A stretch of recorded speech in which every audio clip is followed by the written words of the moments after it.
I don't know about that. Yeah, it's hard. It's hard not to sing along. And watch our eagles fly, fly, eagles fly, on the road to victory. EASGLS Eagles. On today's part of my take, Championship Sunday preview. Eagles, Commanders, Chiefs, Bills. We have a twofer for the people. We got Fred Smoot, who body bags Max a little bit. He pretty much cut a promo. He cut a promo for the Commanders. Then we have Mitchell Schwartz, Super Bowl champion, who protected Patrick Mahomes in his first Super Bowl, talking Chiefs, talking Bills.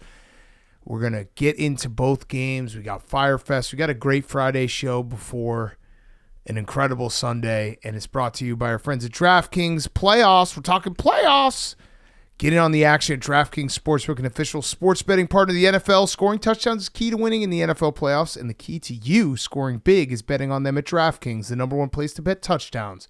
Ready to place your first bet? Try betting on something simple like a player to score 6. Go to the DraftKings Sportsbook app, make your pick. Here's another reason to watch your favorite players crush it in the playoffs. New customers bet $5 to get $200 in bonus bets instantly. Score big during the NFL playoffs with DraftKings Sportsbook. Download the DraftKings Sportsbook app and use code TAKE. That's code TAKE for new customers to get $200 in bonus bets instantly when you bet just $5 only on DraftKings Sportsbook. The crown is yours. Okay, let's go.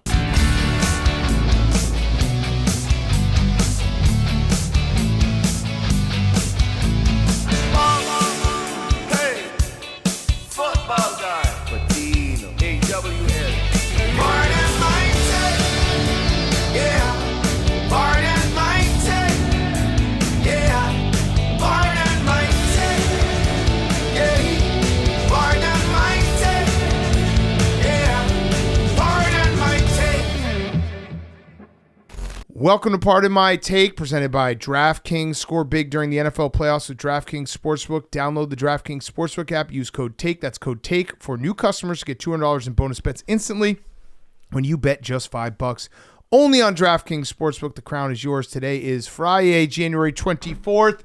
And boys, we have arrived. We have arrived. We're on the eve of Pardon My Take Civil War. The tensions. I call the North. The tensions have been high all week. We've had brush fires between Max and PFT. What are you shaking your head? Don't shake your fucking head. I don't know how he can call the North when we're clearly the North. We're the North too. What was the capital of the North? This is what we've been dealing with all week. Max, I'm just curious what the capital of the North was. I'm just curious. Where do the Commanders play? What was the capital of the North? Wait a minute. State of Maryland is where they play, Max. What now? Remind me again. What side was Maryland on in the Civil War? The line of the South. Was that line have a name? No, we were Mason-Dixon. No, there it is. We were in the North. Barely. Maryland was in the North. Firmly in the North. Washington D.C. was, a minute. in fact, the capital of the Union. Not the first capital. Yeah, that would be Philly. Yeah, but then bang. You couldn't protect your crown. Bang from 3. All right, so yeah, we're gonna preview the games. That's just a little preview of a battle of history is not one I'm gonna win. Yeah, no, you're not. We've had this all week. It's been great. The tension is real. We're getting ready for the game. Before we do the preview, though, we should at least congratulate Memes on getting his new head coach, Aaron Glenn. That's your top choice. Congratulations, Memes. That's history. It was cool. I'm a sucker for any time a team hires someone for a player that played there, and they just do old highlights. I'm like, yeah, this makes sense. I watched an interview with him where he said when he decided that he was going to get back into coaching, get back into the NFL after he took a break off when he retired. So he was like a restaurant owner, and then one of his restaurants was right next to one of the stadiums, I think NRG Stadium. He would watch some of the games and be like, they're fucking everything up. This is really bad. And his wife was like, stop yelling at the TV. Go coach. You can coach. Love that. And then he said when he joined the coaching staff, he didn't want to be promoted to being like defensive backs coach or like defensive line coach or anything like that in-house. He was like, start me at the bottom. Send me out on the road. Have me be a scout because I want to learn every step of the process. And so he worked his way up. Seems like a great dude. His players love him. Memes, I'm happy for you. Yeah, your first choice. I'm happy for me too. Good. I think this is a great hire. He was on the Jets when they were bad, and then he was also on the team when they got good with Bill Parcells, and it's just good to get someone in the building, establish pride back into the franchise. Even though it's been bad, there were moments of pride. It's good. It's good to get someone like that into the building. What would you say to anyone who says this is a bad hire? Racist. Okay, good. I like that. good. You got that in your arsenal. It's Aaron Glenn's a good coach. We should. Now, I don't feel bad, but maybe we'll just give a hollow apology to all of the AWLs listening to this from Detroit, because this podcast has single-handedly taken the Lions for a ride this past week, because you took them out of the playoffs. Yep. Ben Johnson went to the Bears, and now Aaron Glenn goes to the Jets. I don't know. They can't handle much more from PMT. So I think that the Lions are going to have to raid the Bucs. Oh, that's what they're looking to do. So just fuck Stephen Che up. Yeah, fuck Stephen Che up. But yeah, it is not been the best week for Lions fans. They've been very upset. They're calling Ben Johnson a traitor. They're mad about how the game went. Not having their eye on the ball, all that stuff. It sucks, but I also don't feel bad. Yeah. What did Belichick say about that, Hank? He just said it's fair for people to be upset that coordinators are, distracted, the play callers, when they're trying to be making plays for the biggest game of the year, and that the bad teams get to basically come in and, distract the teams. Yeah. Mm-hmm. The Lions did have a bye week too. Yeah. So I know Ben Johnson didn't even go to Chicago. He did Zoom interviews and then decided.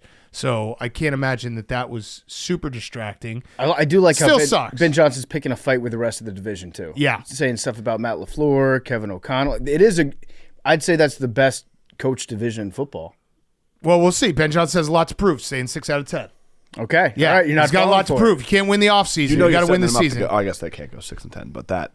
Well, they could 6 out of 10? 6-10-1, yeah. Oh, okay. Yeah. I appreciate that, Hank. I didn't really even think about that until right this second. Troll brain always working. We also had here's something good for us memes. The Jets and the Bears are not the Jaguars, because the Jaguars fired Trent Baalke after they were turned down by Ben Johnson and Liam Cohen, which is such a dumpster fire move, because they were essentially like remember when Trent Baalke stayed and Doug Peterson got fired, and everyone was like, league sources are shocked that Trent Baalke has survived another head coach. Yeah. And everyone was like, this is crazy. How are you going to get the top hire? Turns out they couldn't. And then retroactively, they're like, actually, we are going to get rid of him. Yeah, better late than never, I guess. But it just goes to show you that Trent Baalke had a lot of power in that organization, just being the person that was informing Shad Khan of what was happening at all times. Yeah. Because you can spin it whatever way you want. Like, if you go out there and you lose to the Texans and some guy that you brought in plays really poorly, then you can go to your owner and be like, misused our timeouts and it cost us the game. You can, you are the news. Yeah. You're the only source of information in a lot of cases for some of the owners. So he was just doing whatever he could to scrape by. Then they got rid of it. He's also obsessed with arm length. This guy is he's obsessed with drafting injured players. I think guys with short arms. Yeah. So Trent Baalke, better late than never. But I guess you learned, if you're the Jaguars, okay, well, going through this decision, everyone's turning us down because of him. Maybe he's the problem. Yeah, maybe he's the problem, which has got to be a tough realization because Liam Cohen just said no thanks. And he got a pay raise with the Bucs. That can't be a good feeling. Also, I think, is it Brian Schottenheimer might get hired by the Cowboys? It's looking like that right now, yeah. He got his second interview today. Okay. And I just want Dion. I think that'd be so fun to have Dion as the coach of the Cowboys. But I'm tracking Jerry Jones's flights right now. Okay. I'm reporting at 4:19 Central Time, Jerry Jones's helicopter took off from the practice facility, flew out to AT&T Stadium. Oh. Did a one full circle, and then flew back. Oh. That feels like a closing move, doesn't it? Yeah. Like the guys verbally agreed to it, and Jerry's like, let me go show you where we play ball. Yeah. Let me take you for a little loop-de-loop. Yeah, so see that hole? That's where Sunpoke came. Yeah. No, you're right. That is definitely the final. Don't they do that on The Bachelor or something? They always take a hot air balloon. Yeah, now they're going to the fantasy suite. Yeah, that's exactly what's happening. Jerry's gonna come in a shoe for him. Yep. And it's gonna be a done deal. Yeah, and also congratulations, Hank. You got your offensive coordinator. Oh yeah, Josh McDaniels. Putting the band back together. Pumped. Kirk was right. He had the first of it. So you have to be excited. All the way excited. That was the person I wanted. We got, it was the best offseason you could have. Yeah. It would be very funny if some team, like let's say the Patriots, We're reloaded. If they win 11 games this year, and then Josh McDaniels gets hired as a head coach somewhere else. That'd be very funny. Yeah, for the Colts. Okay, anything else before we do what everyone is here for, and that is the preview of the games? I did see Mark Andrews posted a long Instagram note basically saying, I fucked up, feel bad for him. But Buffalo fans did donate $95,000 to his charity, which is awesome. Nice. Very nice. Yeah. Probably would still rather have caught that ball and not fumbled the other one. But still nice. Yeah, if you're Mark Andrews, are you happy? Are you like, this is good, thank you guys? I think you have to say thank you, but you're also pretty bummed out that they are donating all this money. Yeah, really, Lamar should actually donate money to Mark Andrews personally because he's gotten a lot of the ire. Oh, speaking of which, has anyone gotten deep enough into the Ryan Clark Marcellus Wiley beef to understand? I've looked at it. I want to say I've done about 5 minutes of research.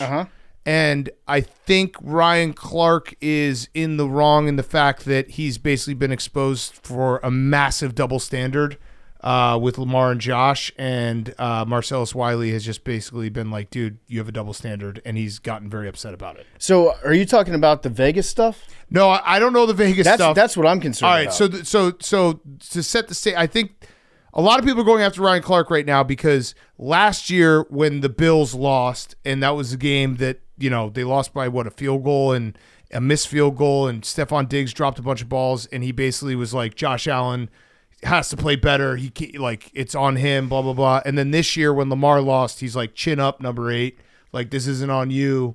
You made the plays when you had to make. And it was like, all right, this is kind of weird. So now what happened with Vegas? So he tweeted at Marcellus Wiley, hey, Marcellus Wiley, you forgot to tell all your followers about our interaction at Catch for the Super Bowl. Like I said, we were not alone in Vegas. You just couldn't let me be when I ignored you.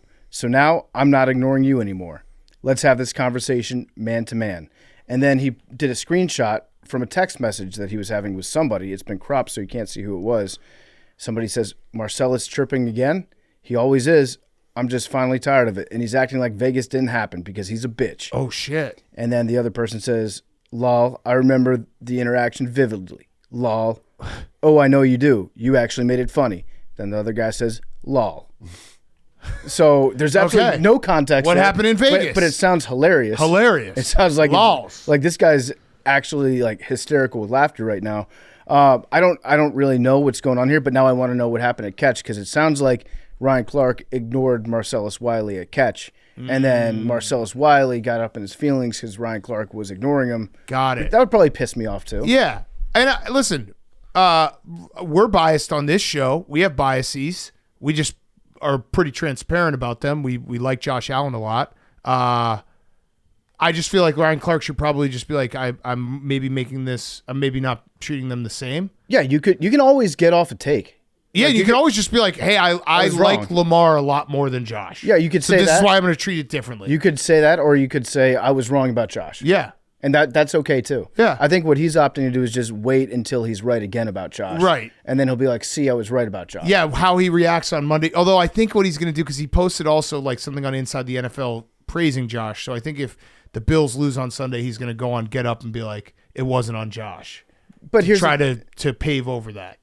I kind of like Ryan Clark. Maybe it's because he used to be on the Redskins, but I think sometimes he's okay. Sometimes when he gets on TV and he delivers these sermons while he's dressed up like Austin Powers, then I'm like, okay, I can tune this guy out right now. Yeah. So I don't know what I've thought that he's always been wrong about Josh, and it seems personal. That's the thing, is it does seem personal. Like he has something against Josh Allen. Right. I don't know what that's about. Maybe it's a race thing. I don't fucking know. But it was a good media beef that I couldn't fully understand because of what happened in Vegas. And the race stuff always happens in boxing. That's when it's like very like normal for everybody. If there's a white fighter and a black fighter, or like different a Mexican countries, fighter against like a Canadian fighter, then you just squat up. Yeah. And you let it all happen in between the bells, and then afterwards you're like, okay, back to normal. Right. But in football, you don't. Some people don't do that. And the problem too is that Lamar and Josh are different in the fact that, like, Lamar has been the best quarterback in the regular season for, 3 out of the last 6 years. That's kind of, you can't really dispute that.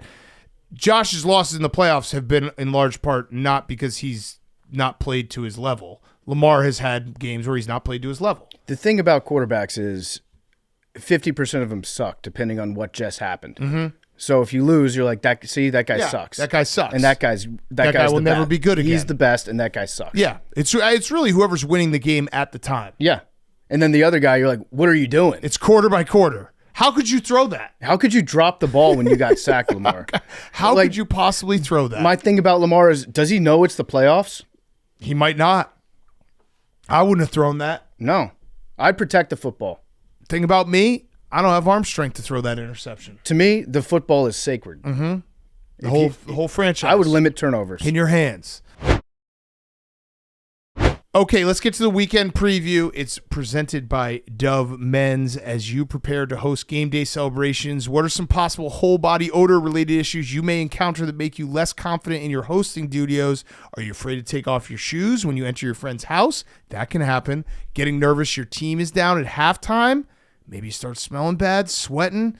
Tackle whole body odor with Dove Men Plus Care Whole Body Deo. This whole body deo defends against all your odor zones from pits, privates to feet, and it's long lasting with 72-hour odor protection.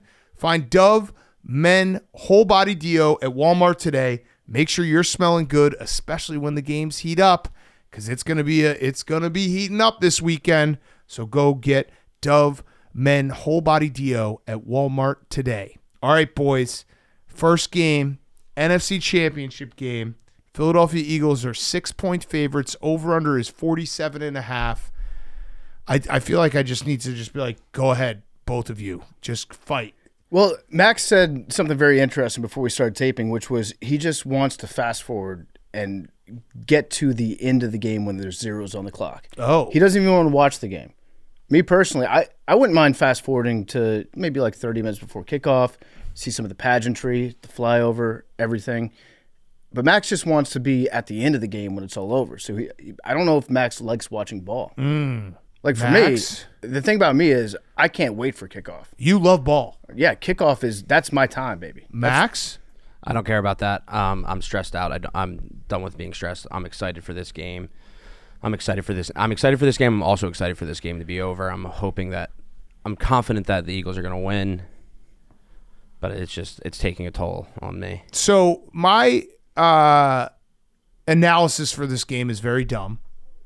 The Eagles have better players at almost every position, except for the most important position, and that's quarterback.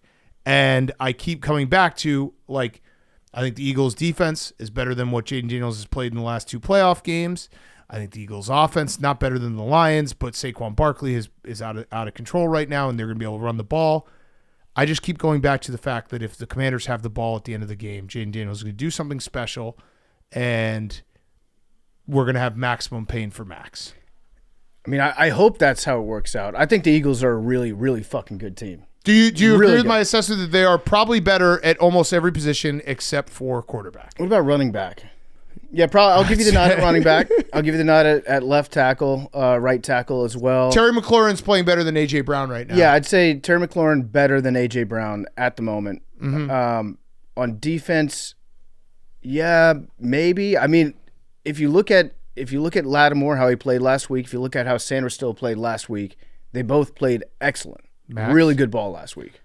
I love they released a rookie tackle I saw leader. this. That was and tough. Commanders fans were trying to dunk on Eagles fans That was because Quinion tough. Mitchell was not on the That was tough. rookie tackle leader. Yeah, for cornerback. It was pretty tough. There was one Commander fan You're who's fighting like, against somebody who's not here. Where's Quinion Mitchell? And then everyone replied, they're like, you actually don't want your cornerbacks leading the team in tackles because that means they're giving up a lot of passes or your linebackers. So. Yeah, it's true. Congratulations for dunking on the dumbest people online. No, but you were just like, Sanders still is not better than either of the 2 Eagles D-backs. I'm just saying the way that he played last week and how but he's you been playing can't just look recently. at a game, a whole player by one game. He might be better than Cooper.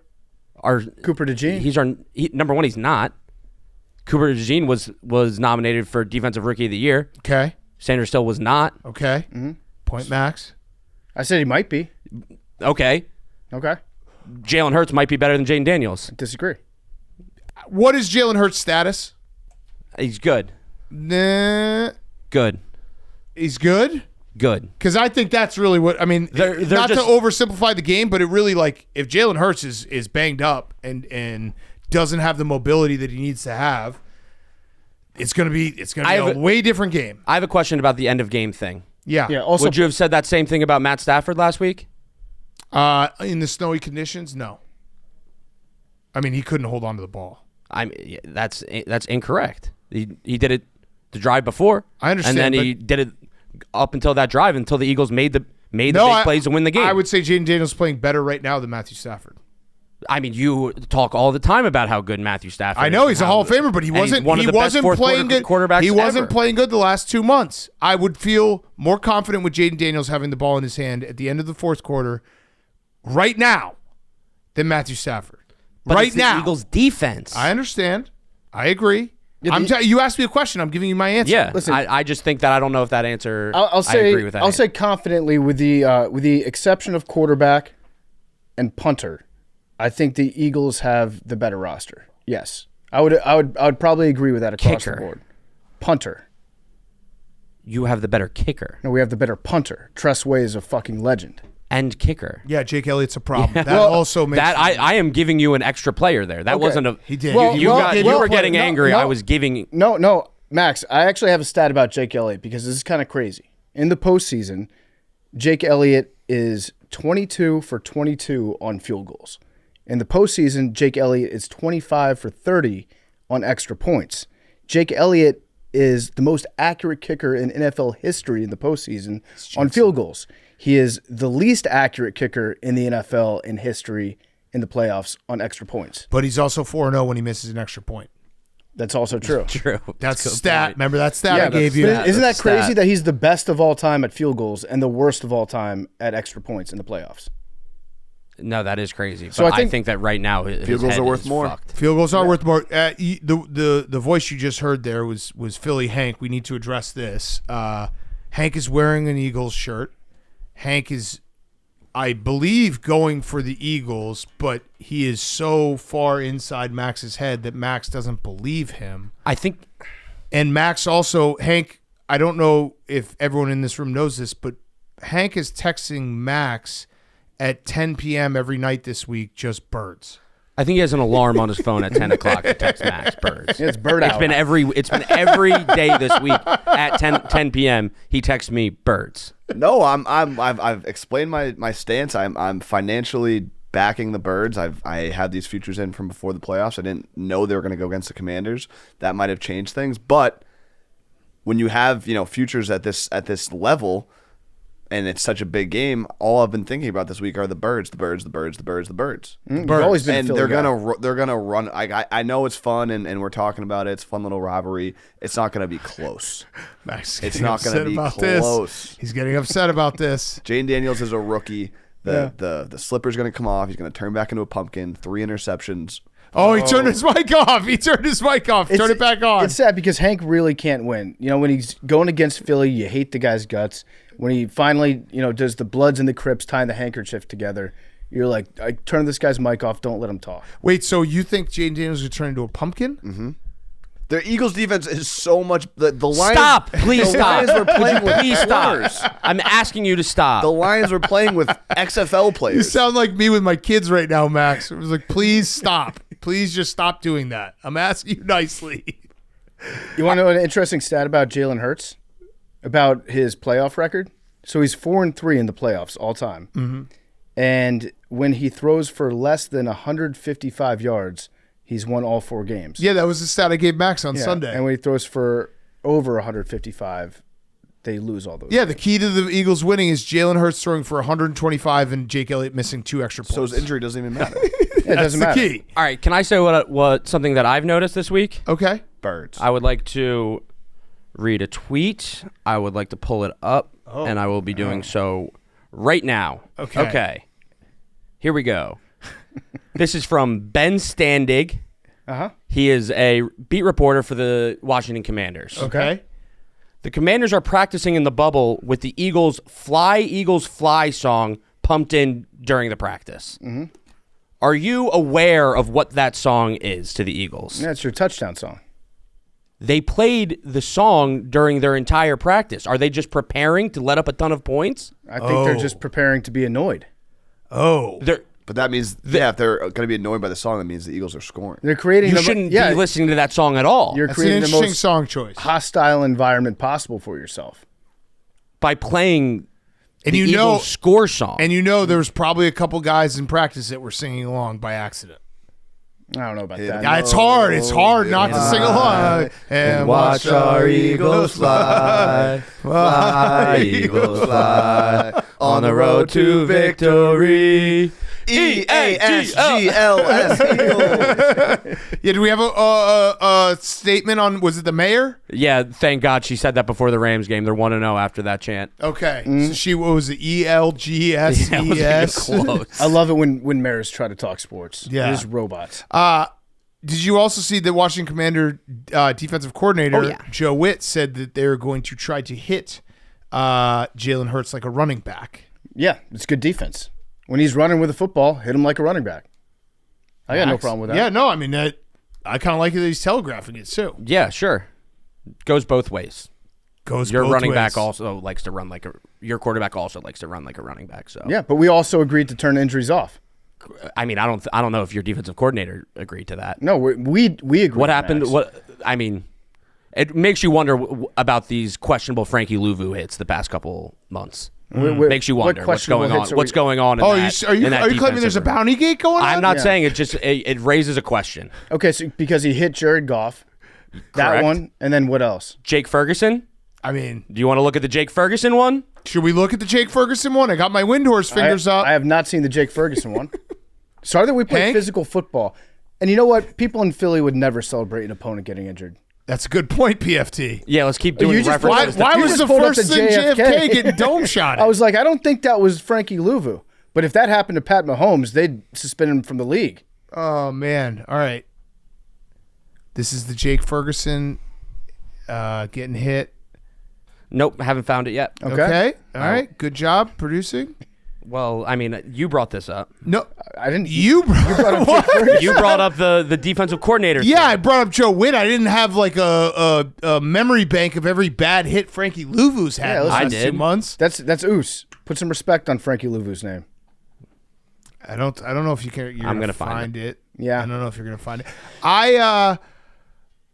I think I'm gonna bet the Commanders +6. Now I do have that future on the Eagles, but I'm gonna try to double dip. I think because I do think I think it's gonna be a tight game. I disagree with what you're saying, Hank. I do not think it's gonna be a blowout. I think it's going to be close. I hope it's close. Everybody's saying that the Commanders, this is the start. They'll expect to be back. I disagree with that. This is when you're in the NFC Championship game, you have to need to win. They should try to win it. I'm declaring this a must-win game. This is a must-win game for the Commanders. Max? It's been a great season, but you must win this game. Would you like to Also- counter with a can't lose? No, I would like to follow up with a must-win as well. Oh, we got a must-win off. Okay. Okay. So also one difference in this game from the other two games that we played this season, Jonathan Allen is back for the Commanders, and he makes a difference at defensive tackle. So I'm happy about that. I don't know that – I think the formula for this game is just don't let Saquon Barkley score a 70-yard touchdown. That's a really good formula. He's going to have some like 20, 30-yard runs. Just don't let him score on those runs. And, yeah, if you can force him into kicking 33-yard field goals, that'd be great too. Just simulate an extra point. Yep. But I'm on edge. I'm not as on edge as Max is. Max is just a basket case this week. He has been. Shocker. Yeah. Max, if you lose this game, maybe you'll get to. I'm not worried about it. If you Yeah, lose- Hank, you're just – which actually I should hate make Hank you so worried, much. PFT, because Hank does – he brings winning energy. he also, like, these type of bets, he hits them. I don't know. Yeah, he does. I don't hit him. I was going to tell Max, if you lose a conference championship, you might get to play Boise State in the first round. So that'd be nice. Shot at Penn State there, Max. He's so focused on trying to find this phantom Jake I found Ferguson hit no, I that he found can't find. This is a screenshot of it, but I need the that full looks, video. Yeah, that looks Oh, dirty. That maybe I'll just- screenshot. Wow. That's That screenshot. says it all. I would also feel a lot worse, but thankfully Jalen Hurts didn't even play, and the Commanders barely beat the Eagles, and so that way it takes away the tough to beat the same team 3 times. That's true. Yeah, it's But true. what about this? No team has ever beaten Jaden Daniels twice in the same season. He's a rookie. No team. No team's done it. No team has done it. Think about that. Well, the other 2 teams in the division sucked. Well, also the Bucks Bucks didn't do it. didn't do it. Didn't think about that, did So you? it's 4 teams. Although technically Marcus Mariota beat the Cowboys the second time. That is true, but Jaden was the first one. Well, Jaden played for half of it, Not well. kind of, and then he was on the sidelines, first guy cheering. Did you guys see the report about Jaden Daniels' mom? Yeah, what did she say? She does not let him date. Oh, There's a lot of Married to the game. a lot of skirts running around, and she's like, "Nope, you're not getting close to my Jaden." The big graphic that I saw just said it was a picture of Jaden Daniels. It said, "No girls, love that. no girls, Football only. Football." He's married to the game, Yeah. which I love. I'm so excited, Max. I really am excited to watch this game. I'm so excited as well. We're going to be streaming. Coach Gruden will be there. It's going to be great. It's going to be an incredible watch. Oh, is that the hit? Let's see. Oh, yeah, he kind of got him from behind. All right, here he comes in. Kind of headshotted him a little bit from behind.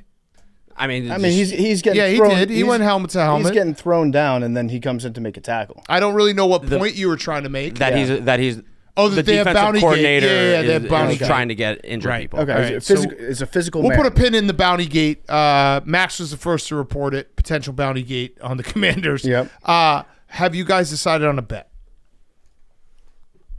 By the way, the reason I couldn't find it was because the tweet I saw actually I was looking up the words in the thing, and he actually referred to him as Frankie Doo-Doo. Oh, got fuck. him good. Got him That's good. where you should have just called him Frankie Doo-Doo instead of going on this wild goose chase. And I'll be like, good point, Yeah. Max. Yeah. Yeah, Frankie Doo-Doo. Also, Max, will you be wearing the overalls?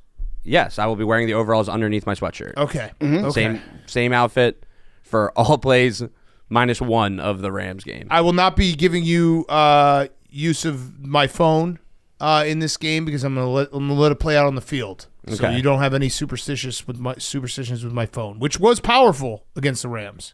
You have to admit. Yeah, It's not sure. really necessary. Hank, the fact that Hank, like, he has $30,000 on the line and still wants like to be a 50. fucking asshole. I'm He's confident. rooting hard. He's rooting confident. Hank is either in a position where he wins $50,000 or he can make fun of me. I And would he never. really do, doesn't I care would never either do way. that. That's Me not true. personally, I would That's never not true. do that. I That wanna sounds win. crazy, I want Hank. to win. I don't want to lose. Who would ever do that?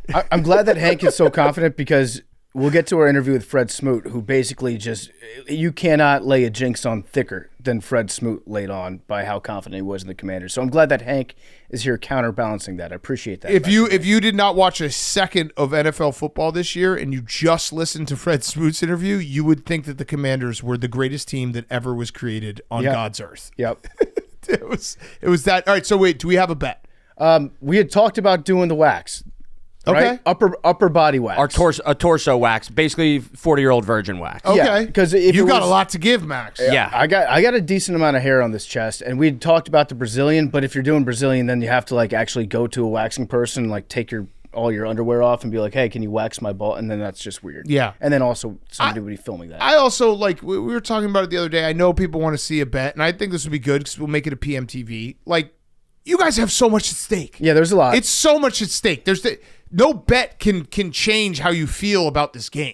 Yeah. This also will suck. Like, Yeah, no, this will suck. this is obviously something that neither of us want to do. It's going to be very painful, and I will have to take my shirt off on camera, which I never like to do either. That's a punishment in its own. Yeah. That's a fact. Max, do you have keys to the game? What? Yeah. What do you mean? Do you have Eagles keys to victory? Sure. What are the keys to victory? Win. I don't care about anything else. Win the football game. That's a good key Okay, to victory. good key to victory. I had want it more. I had dial something up, and no girls, That's pretty good. and also make another fucking sweet pregame hype video. When is that dropping? I'm working on it right now. I got my team on it. Shout out Quicks. I got a guy too. Yeah, Quiggs is doing a great job. It's just a guy that already makes them, but I've DM'd with him a couple times because he makes sick hype videos. Oh, nice. This one's going to be better. Nice. All right, final score prediction? Memes, I'll start with you. Memes, who are you rooting for? I don't know. Memes just wants chaos. I saw the Curse of Jim Kelly clip pop up, so that made me think the Commanders are going to win. And Schefter's tweet from last Super Bowl saying Commanders Chiefs are in the Super Bowl makes me also think the Commanders are going to win. So I'll go Eagles 34, Commanders 21. Counterpoint. Yeah. Super Bowl logo. What's going on with it? That didn't happen last year. Taylor Swift purple. That's what people are saying. Yeah, Okay, so wait, the you- dumbest thing. So of what all is time. it this year? You can't counteract memes. You can't tell memes to change his prediction. No, my counteract of weird stats. Okay, so that does look like Chiefs Eagles again. No, Bills have red. Oh yeah, Bills have red too, but I mean true. Chiefs are Chiefs, all they're red. Yeah. White. Okay, 34-21 Eagles. Max. That was Meme's prediction. Wait, you said 34-21 Eagles? Don't why? Wait a minute. Just think of two numbers. No, someone else go first. I refuse to go right now. All right, I'll go. 26-24 Eagles. Commanders. 26-24 Commanders. Wow. I think Jane Daniels is going to do something special at the end. I think Zane Gonzalez. I think you're going to get a 26-24. We call him O.C.D. Gonzalez. Zane Gonzalez misses an extra point, so it's 24-23. Then he makes a field goal. Prove Makes it. up Cash for it. out. I'm not going to cash out. I'm going to bet the Commanders +6 for probably more than the money. I'll show you the bet before. Actually, I'm happy that you did. Yeah, that. why did you? What did you get me there? Yeah, on? because Nothing. if Big Cat had taken the Eagles and Hank takes the Eagles, you take the Eagles, I was just going to abstain. So we had the graphic that was all Eagles. Yeah. No, I'm not. I'm not going to cash out of the Eagles' future, but I'm going to bet the Commanders because I do think no matter what, this is going to be a very close game. I honestly believe that. I'm not. That's my analysis of the game. I think these teams. I think Jane Daniels is the X factor that will make this game close. Hank.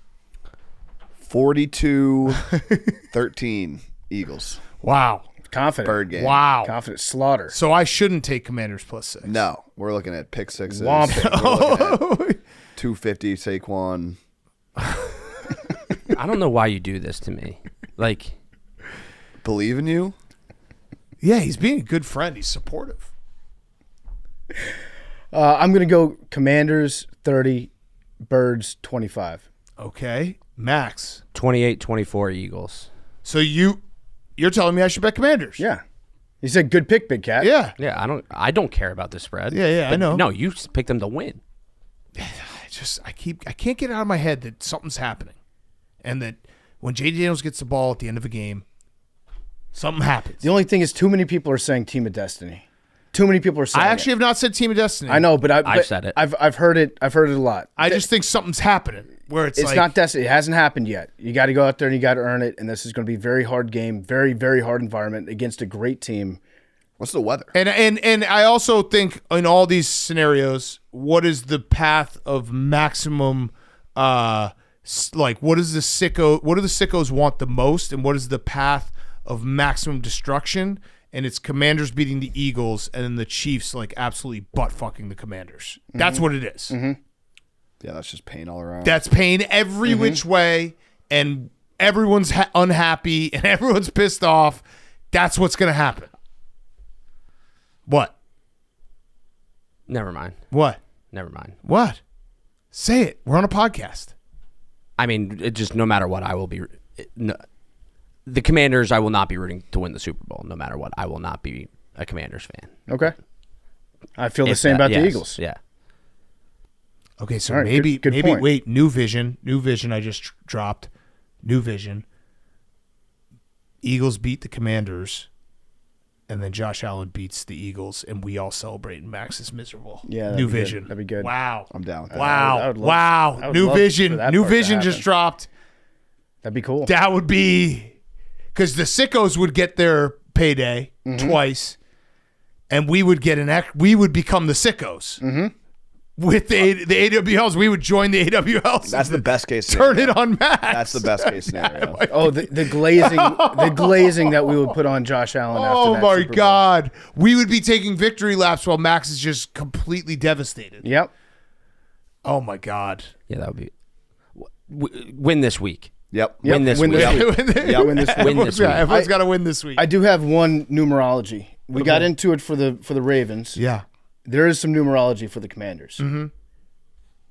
January 26th, 1992. Okay. The Redskins beat the Bills in the Super Bowl on that day. Ooh.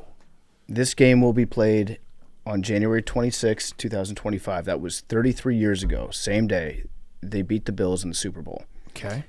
33 years before that, January 26, 1959, Fidel Castro marries revolutionary Vilma Espin. Mm-hmm. Every 33 years, a commie gets a ring. Ooh. And this is a ring game. Not really a ring game. Oh, you get no, you get a ring. This is I loser love talk. I This is love loser I talk. love the numerology. Fact or fiction, you get a ring if you win this game. This is loser talk. I think it's every 33 years the commie has a big day. You get a ring. We also learned from the Ravens that means nothing. That's Great true. point. That's true. But that was only two examples. This is three. No, they had two. No, he they had had Oh two. two yeah, as fuck. well. You're right. Yeah, Fucking idiot. Yeah, I fucked myself. Damn it. Also, Maryland played both sides in the Civil War. Oh. Go on. I don't know. That's what I looked up. Is that they were a slave state, but they were technically in the Union. So some parts of Maryland fought for the Confederacy. Some parts of Maryland fought for the Union. They were a union state though. They were a border state. They were a union state. Border state. They were. It's south of the Mason-Dixon line. I don't think you understand. Max has read all of 2 sentences about the Correct. Civil War in Yeah. the last 30 minutes. He's So I'm an basically expert. an expert. Expert. Well, to Max's point, there were definitely some militias from Maryland that fought on the South. Not from Pennsylvania, Okay. to my knowledge. I still called the North in the Civil War this podcast. But I said south of the Mason-Dixon line, and I was correct. Yeah. Okay. All right. I just want this to be a great game. I don't want it to be Hanks 42-13. No, I don't want that either. Yeah. Although if it was 42-13, I would actually like that a lot if it was for the Commanders. Yeah, that would be fun for you. Yeah. All right. AFC Championship game. It's crazy because obviously with the Civil War in our podcast, this game is so huge. Josh Allen versus Patrick Mahomes. The Chiefs are 1.5-point favorites. The over-under is 48. I don't know where to start other than I'm rooting for the Bills. I'm worried about the Bills, though, because I don't know. Their defense is banged up again. The Chiefs, the weakness of the Bills' defense is the middle of the field. Travis Kelce, middle of the field guy. Maybe they'll just try to shut him down. And it's Patrick Mahomes as an under a field goal favorite at home in the playoffs. And it just feels like that's what they do. Yep, we've seen this story before. I've kind of convinced myself that the Bills can do it, even though I know all the history. I know that you shouldn't doubt Mahomes in the playoffs, but that's the part of me that just wants to see the Bills in the Super Bowl. Yeah. That's the part of it. I think, in all honesty, if you're putting money on this game, I would probably bet on the Chiefs to win this game. That's how I feel, but I'm not going to bet the Chiefs. It feels like they will find a way to get it done, and Josh Allen is going to be standing there on the sidelines just with that same look in his face, 1,000-yard stare. This happened again. Oh, my God, I can't believe it happened again. Here's what I'm hoping happens. And obviously I'm hoping the Bills win, but here's what I'm really hoping happens. I hope that Sean McDermott and Joe Brady and the Bills organization says, we've got one of the best quarterbacks in the world who had an incredible season. And in the Ravens game, they were conservative in the second half. You can't leave this game up to a last possession. You just can't. It's happened before. It doesn't go. Patrick Mahomes has proven it time and time again. If he gets the ball, it's what we were saying about Jaden Daniels, but Jaden Daniels is more of a feeling. Patrick Mahomes is literally facts. Like, you see the facts that this is what he does. I hope the Bills let Josh Allen just fucking chuck it. And I hope they let him just be Superman. And I hope they realize that to win this game, and this sounds very simplistic, but to win this game, you got to like step on them early and never let them back in it. Because if you let this be a one possession game in the fourth quarter, the Chiefs are going to win. Mm-hmm. That's what you have to do. Just if it doesn't work, you went out on your sword. I don't want the Bills to get tight. I don't want the Bills to feel the pressure, and I don't think they will, but I want them to take the shots necessary to trying to stomp out the Chiefs, because if you let them hang around, they're going to win the game. Yeah, I think that this is a situation where you let Josh be full Josh. Right. Turn him loose, and then we're going to see how many downfield laterals are we going to see between Josh Allen and Travis Kelce. That's a good question. Maybe like 4 or 5 this game. Good question. I hope Josh does all the crazy shit, all the stuff where sometimes he saves himself in the regular season. I hope he's jumping over people. I hope he's doing pump fakes 25 yards downfield. I hope all that happens. I want a very fun game out of this. What sucks is that between me and Max, one of us is not going to be able to enjoy this game for how good of a game it probably is going to be. Correct. But yeah, I mean, if Josh can have one of his better, like, top 5 of the year performances, I think the Bills have a very, very good chance of winning this game. I agree. And it sucks because they've had some playoff losses that have not been on Josh Allen, but that's how we're going to look at this. After this game's over, we're either going to look at Josh as like the conquering hero and what a great story for him, or we're going to look at him as just the guy that can't get it done. Right. And it sucks. It's not fair. But right. as a member of the media, that's what we're duty-bound to do. Yes. So the Bills' injury report is not great. Christian Benford was limited in practice. He has a concussion. Teron Johnson was limited. He has a neck shoulder injury. Matt Milano was limited. He has a bicep hamstring injury. And Taylor Rapp, the safety, did not practice with a back hip. You need those guys. I hope that the Bills can get as close to full strength as possible, because that's really the part. I think we all agree, like, the Bills defense it's had moments where it's looked good. It's also been injured. They did a great job against the Ravens in the first half last week. They got bullied in the second half. I want the Bills defense to give the Bills offense a chance here, and that's my main concern, because you're going up against Patrick Mahomes. Because I think the Bills offense is going to have success. Like, their offensive line is legit. They do have weapons. I think the Chiefs defense is good, but not, like, maybe a little overrated.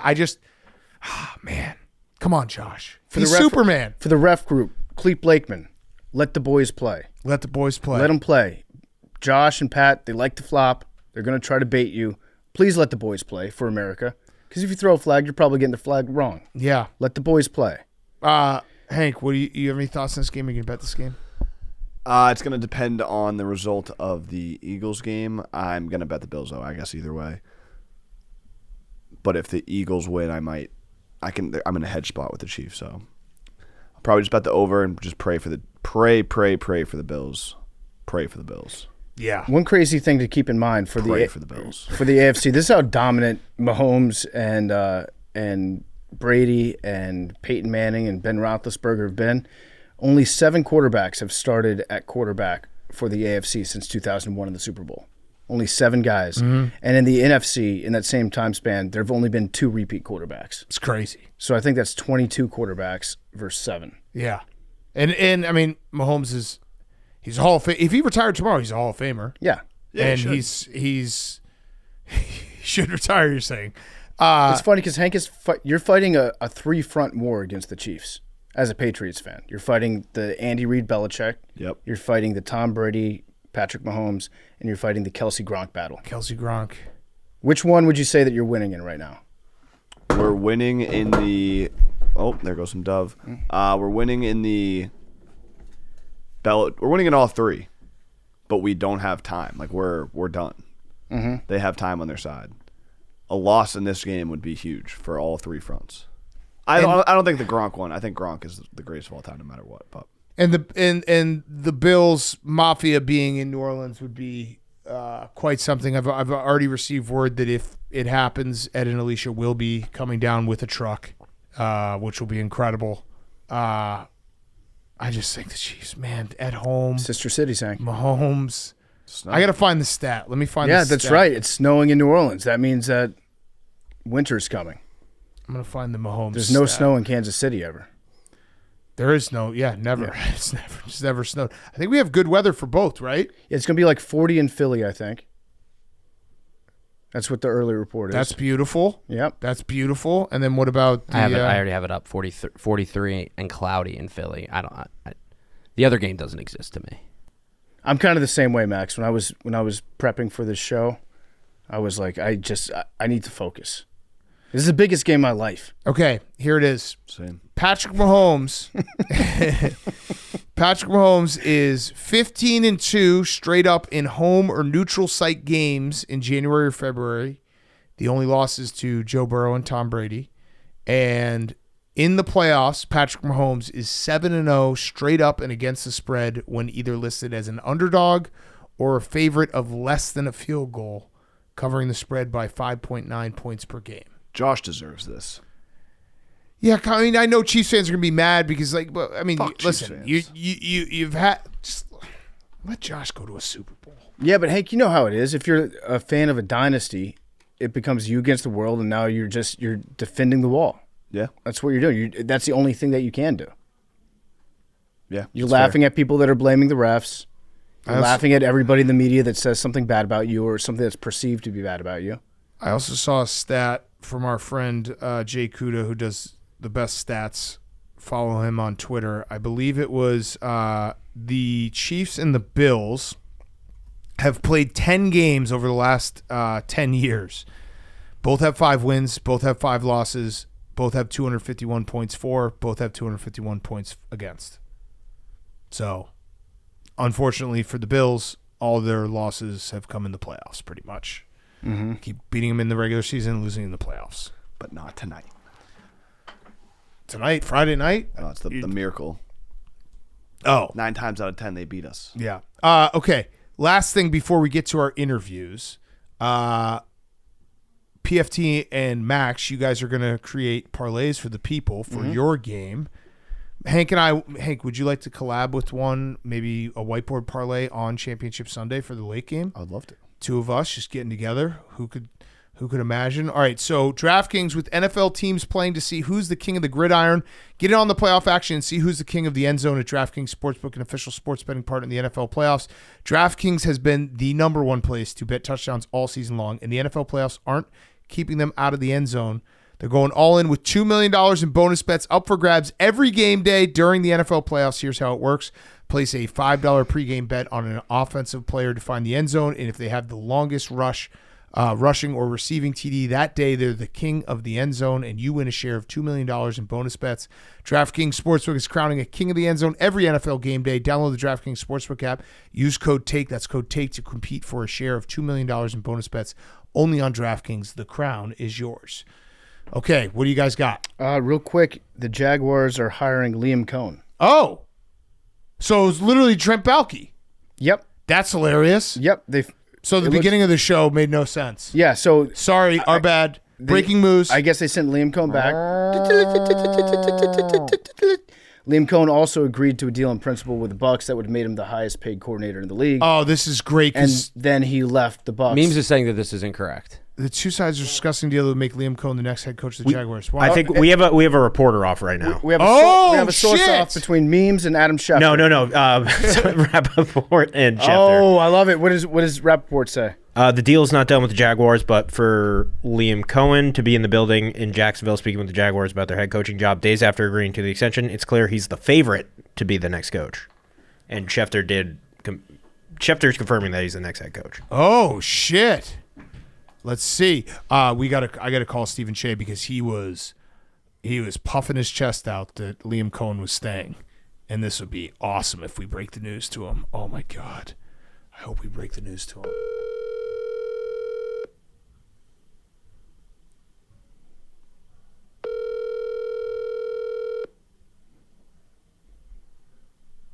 Who doesn't pick up their phone? 5 o'clock.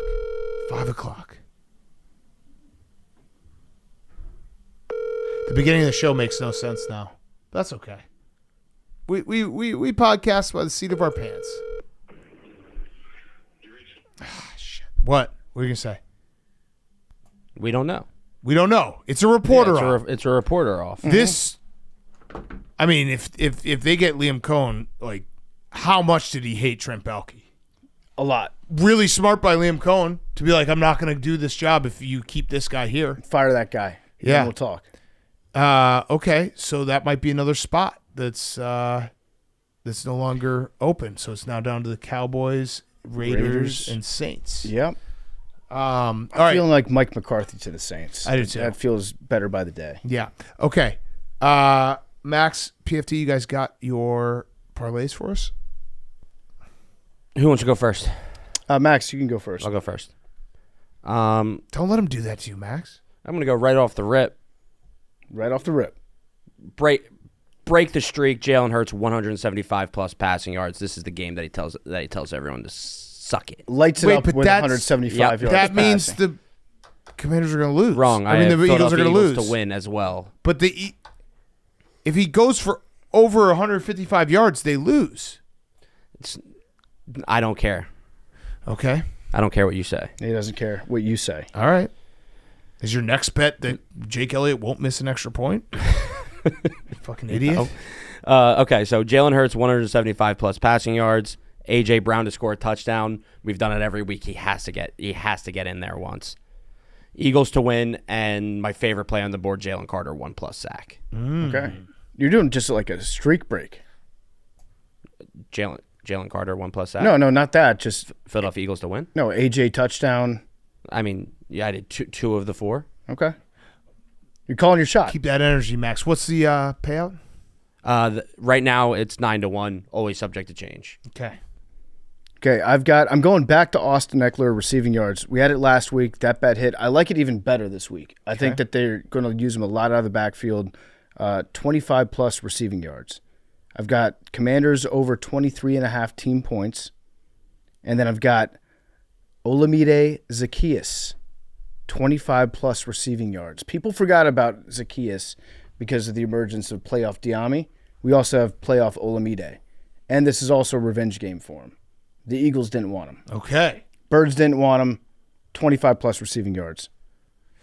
I will not say the same of Jahan Dotson. Yeah, who won that trade? Remember when we had that? That was at Camp Barstool. We'll see who wins this weekend. Yeah. All right. So, Sunday we'll be streaming it. Gruden will be in the house. Nate will be in the house. I don't think Roan's going to be here. Although I did leave it open-ended saying, don't tell us if you're coming. So he could just show up. That's good. That way you're kind of like leaving yourself a little treat. It's like leaving the tickets at the front. Like, hopefully you come to my concert. Yeah, listen, I would love to watch the game with Roan, but he scares me. Mm-hmm. I love him, but I would rather him not be in that room. Max? When I don't care. I don't care the elements. Put on the overalls and win a football game. Just win a football game. Win a football game. Okay, let's kick it to ourselves with Fred Smoot and then Super Bowl champion Mitchell Schwartz, and we'll finish up with Fyre Fest.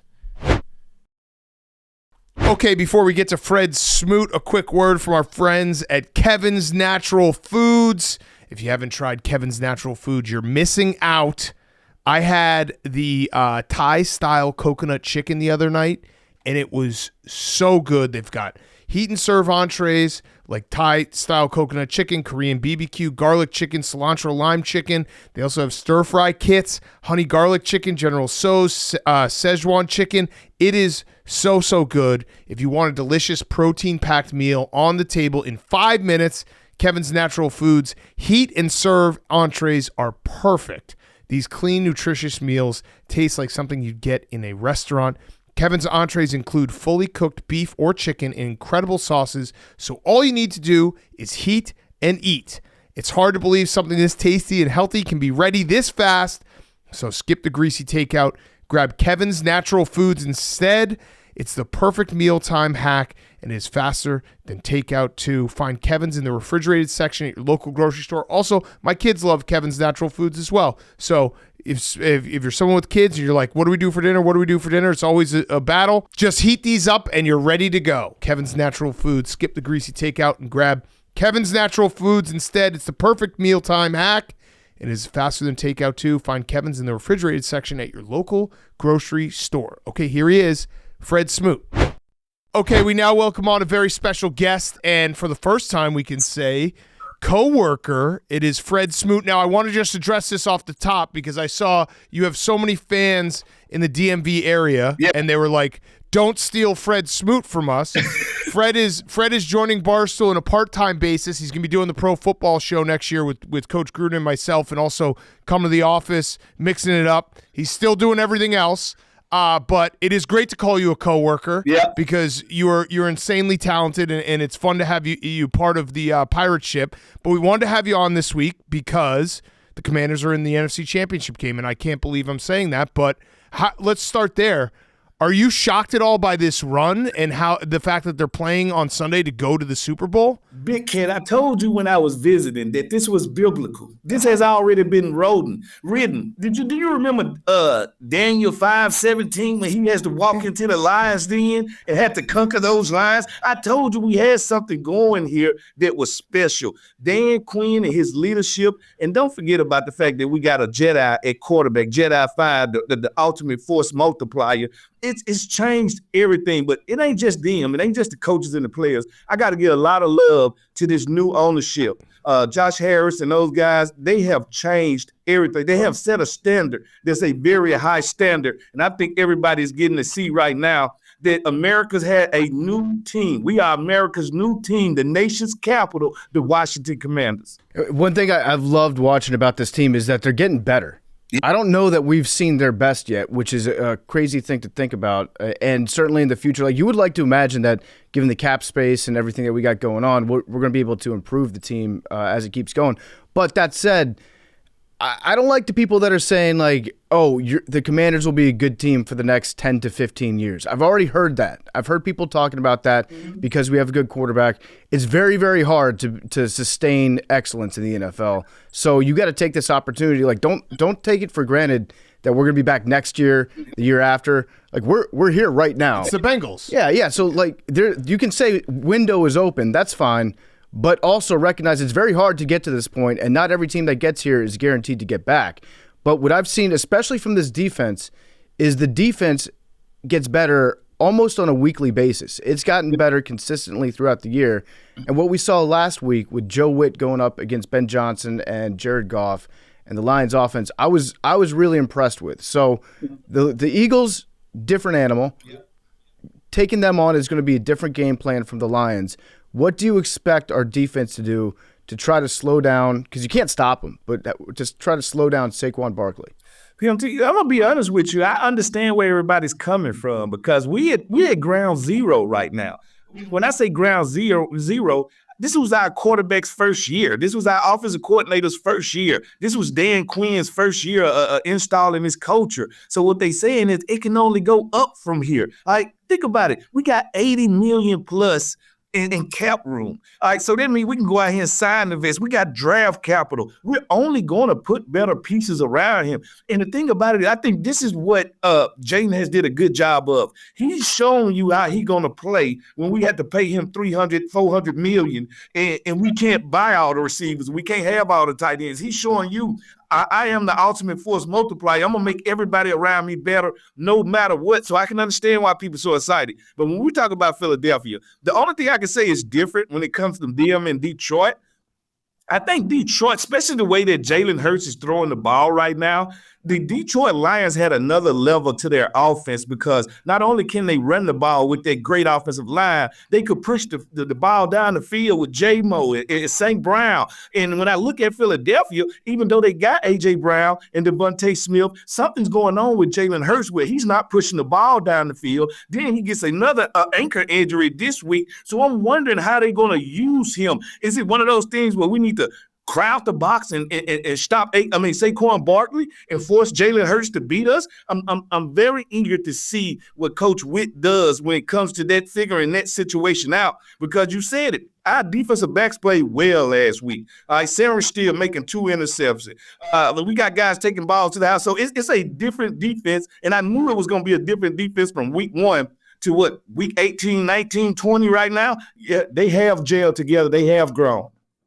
Yeah. So, all right. So, another thing, though, that we should mention is the Eagles' defense is a lot better than the Lions' defense. And the Eagles' defense is a lot better than the Bucs' defense.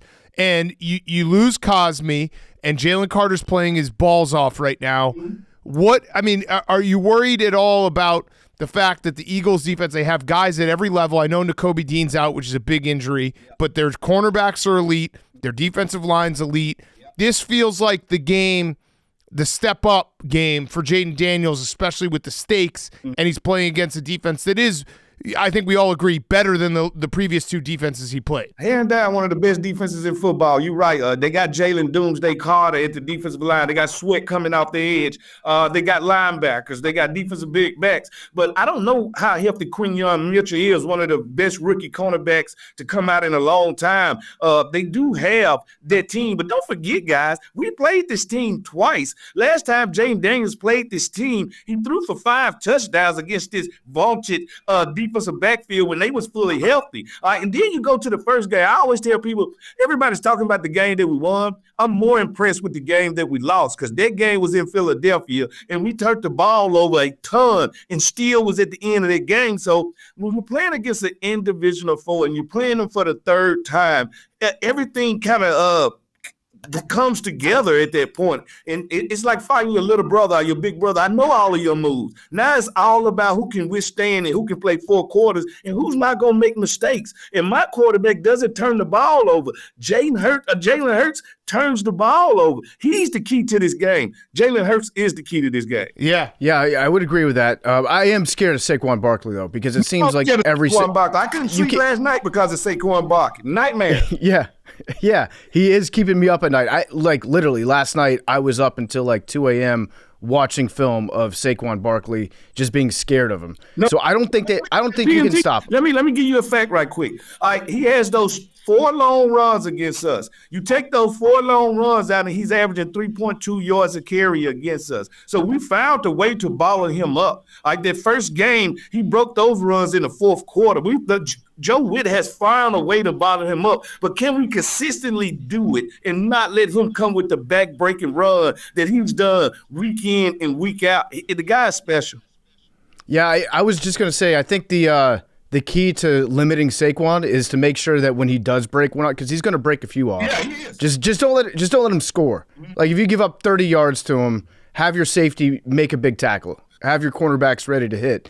And because there's always going to be gaps that offensive line is going to create. Yeah. I'm looking at Frankie Louvu this weekend. I think it's a big weekend for Frankie Louvu because he's violent as fuck. Mm-hmm. And if you want to stop the Eagles' offensive line from opening up big holes, especially when they get moving side to side, you just knock the fuck out of their guard. Mm-hmm. You knock somebody back a little bit, disrupt the timing of the offense. And I think that Frankie Louvu is the kind of psycho that is going to be ready to do that. Well, he's a penetrator. He's organized chaos in the bottle. He's the Tasmanian devil. He's everything that you want at the linebacker position. Yes, he can make plays, but we need the D-line to play on the other side of the ball because they get behind that mammoth offensive line and they let Saquon pick his holes. So they're running a zone scheme. That's why you see him bouncing from hole to hole. And once he finds that crack, that's when he hit him. So it ain't going to be one of the things where it's just Frankie Louvu. Frankie Louvu going to have to bring some of his homeboys to the party. It's gonna take a group to stop Saquon Barkley. So it's one of the things where it's going to have to be Bobby Wagner to the bowl, Corey Martin to it, and Jeremy Chin has been an enforcer. I don't know if people have been watching Jeremy Chin, but Jeremy Chin has been playing lights out at the strong safety position. It's going to take a group. It's going to take a family to stop Saquon Barkley. Luckily, I think we got the guys with Payne, Allen, rest of those guys, Lawrence. I think we got the guys to make this happen. Okay, so we're making the case for the Commanders. Obviously, you're picking the Commanders, Fred. PFT obviously is as well. Yeah. Max, our producer, is a big Eagles fan. Max, do you have any counter to this? Because it is one-sided right now to the idea that the Commanders – I'm probably going to pick the Commanders against the spread, but – Max, what do you say? I mean, Fred's right here. Face him head on. Yeah, no, I think the defense, you are greatly overestimating how much better this defense has been than the past couple defenses you've been playing. Jaden Daniels hasn't looked as good as he has the past couple weeks against elite defenses, and the Eagles are an elite defense. Yes, Jaden Daniels is very good, but this is a different animal. And it's not. I understand that Detroit was a tough place to go into and win, but that team you were playing is a third-string defense.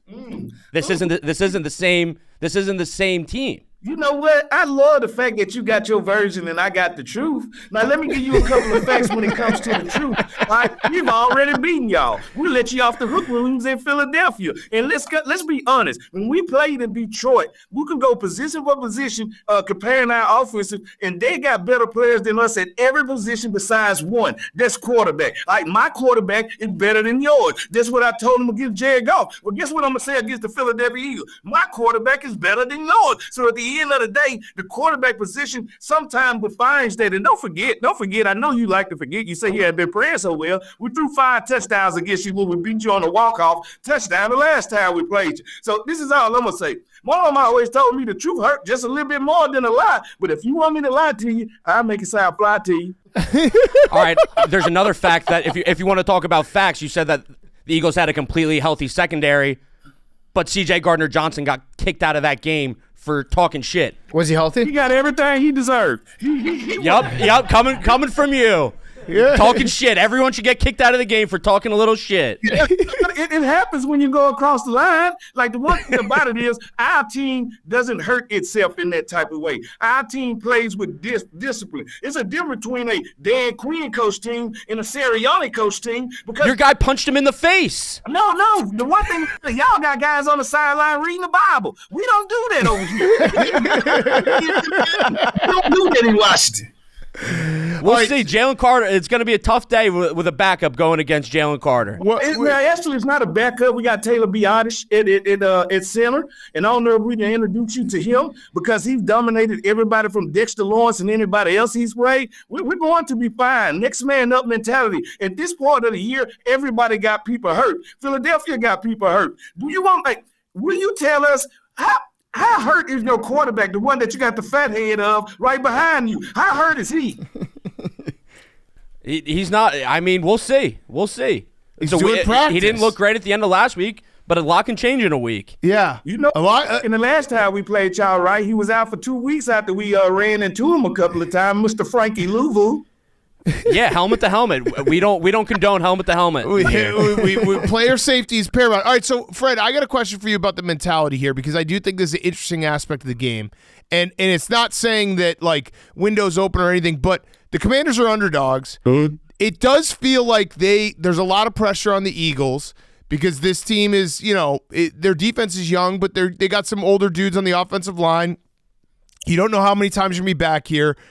Do you think that is real, that the Commanders can play a little more free and that underdog role of like, hey, no one's expecting us to be here. We don't have the same pressure. We can play a little more free. We can play a little more like that underdog role. Is that a real thing that happens in the locker room? I just think we in an unexpected window. I don't think we want to call ourselves underdogs. That ain't what Coach Quinn teaches. He said that word a couple of times, like, that ain't what we do. We here because we supposed to be here. All right, we're a team of destiny. It's a different, like, everything's going, like, sometimes it takes the football gods for things to follow y'all way. Y'all remember the open hand with Tom Brady and Charles Woodson? Y'all remember Pat Mahomes numerous times?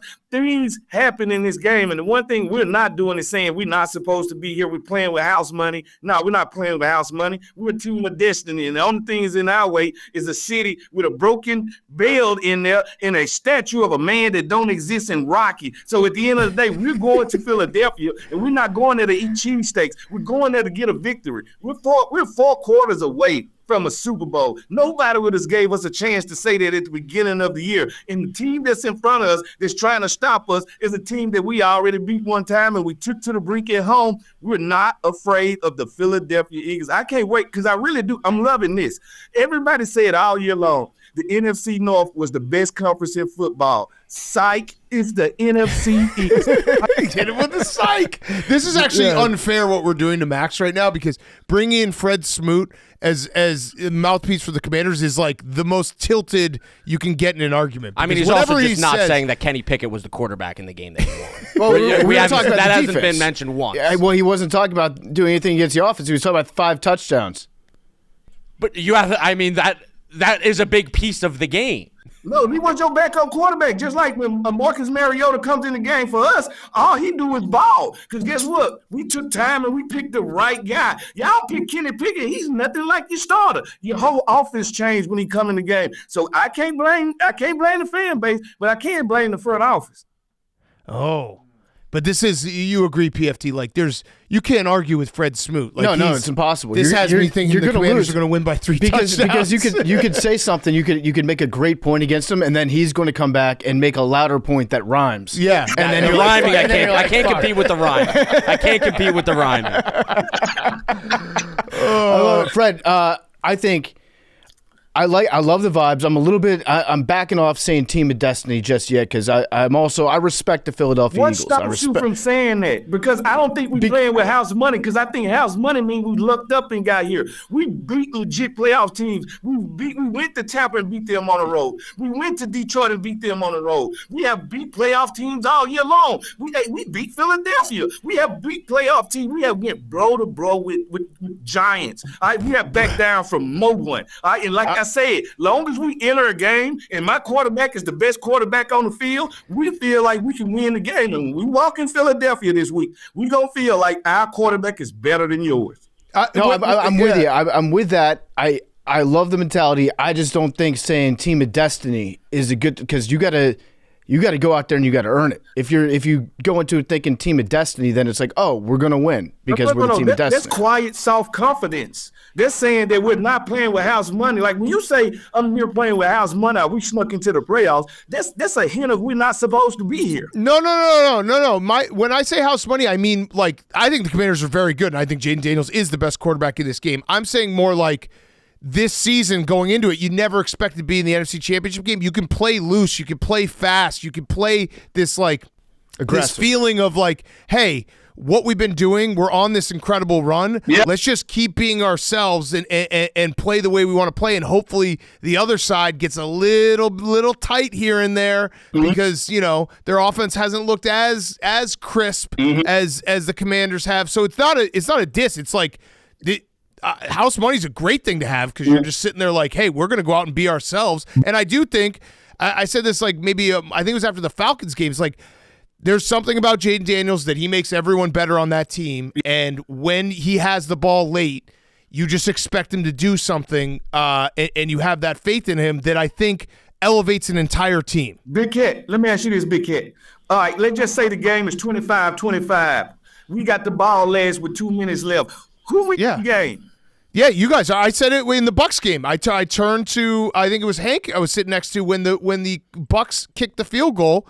I turned to him and I said, Bucs aren't getting the ball back. Like, they just aren't getting the ball back. There's 4 minutes left. I was like, they're not getting the ball back. Jaden Daniels is going to figure this out. And that fourth down, like you guys have been running so hot on fourth down, which obviously, what is it, 20 of 23? We are the best fourth down team of all time. Say it with this, Big Cat. Yeah, no, it's insane. Now, are you gonna are they gonna be 20 of 23 percentage wise for the rest of his career? Probably not, but it doesn't matter because they're 20 of 23 right now, and that's how they're running. And I love that Dan Quinn is staying aggressive. That Marcus Mariota fourth down to start the Lions game was bad. Yeah, and he didn't blink. He was like, no, this is what we're doing, and it's almost like the Commanders have gotten into the tush push territory where if they can get into if you look at the statistics and you compare it to I heard you say this, Smoot, you compare it to 2022 when the tush push was unstoppable.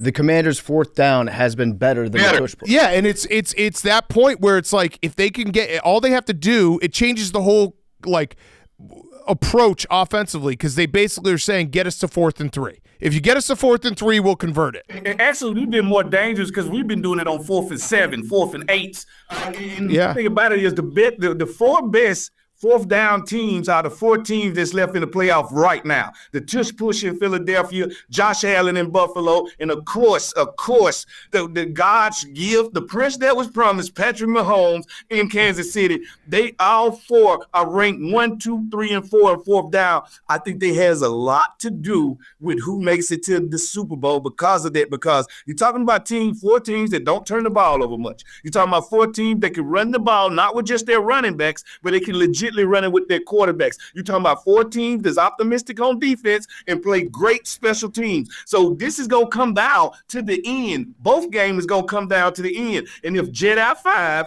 gets their ball last, may the force be with you. I like that. Jedi 5. I love that, Smoot. Do you have any thoughts on the AFC Championship game? Do you have a pick? You know what? I think it's going to be another classic, man. Think about it. In game with Pat Mahomes and Josh Allen headline this game. This game can go either way. And for the first time in a long time, somebody's going to go to Kansas City that's not afraid of the cold, because Buffalo's not afraid of the cold. And one thing we know about Buffalo is James Cook get to running that ball downhill, and they get to possessing that ball and making Pat Mahomes watch that game. We could have that old rematch of, I don't know if that was Super Bowl 20 or 23 or 24, but you remember Washington and Buffalo played a Super Bowl that we ended up beating them in. I don't know. Maybe we get another replay of that. Yeah, if we're lucky enough to make it to the Super Bowl, Smoot, I think me and you should host a love boat party on Lake Pontchartrain. What do you think? Yes, we should. Yes, we should.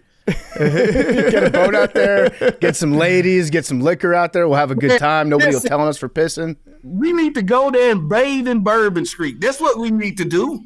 All right, we need to go and take on New Orleans like never before. You're talking about a fan base that hasn't had this chance in 3 decades, almost 4 decades. Y'all have awakened a sleeping giant. All right, we got fans from Australia to Canada to China. We got so many fans when it comes to it. They have nothing to cheer for over 3 decades, and now we are back as America's new team. That's the new moniker. All right, I'm going to look at boats if we win this game. I'm not going to look at boats until after the final whistle on Sunday. Make sure it's a yacht. Yeah, we'll get a yacht. It's got to be a yacht. We'll get it, or maybe It's a fan gotta be a boat. yacht. Maybe get strippers on a fan boat out That there. would be fun. Don't come out there in a tugboat. You get no love. All right, well, Fred, I have one last question for you. It's the Roback question. RHOBACK.com, promo code TAKE, 20% off your first purchase. Q-zips, polos, hoodies, joggers, shorts. Roback.com, promo code TAKE. Give us a final score. Final score, I think it's going to be a rock'em sock'em, bring your Rydell, let's snot bubble football game. It's going to be physical, old NFC East. I wish we had Madden calling this game. I think it's going to be a 30-27 game. It's going to come down to the wire. It's going to come down to the leg of a kicker. I call him Big Game Gonzalez. So hopefully he can close it for us. 30-27. Washington going to New Orleans. I think we will outlast Philadelphia in Philadelphia. And I cannot wait to go to King Street and get me a Philly cheesesteak on my way back home to the DMV. I love it. From your lips to God's ears, Fred. Yes, please, we need it. We need it. This is a good, fair and balanced preview of Commanders Eagles. I'd say we just invited Fred on to just fucking bash Max over the head. That's what Philadelphia is usually doing to us.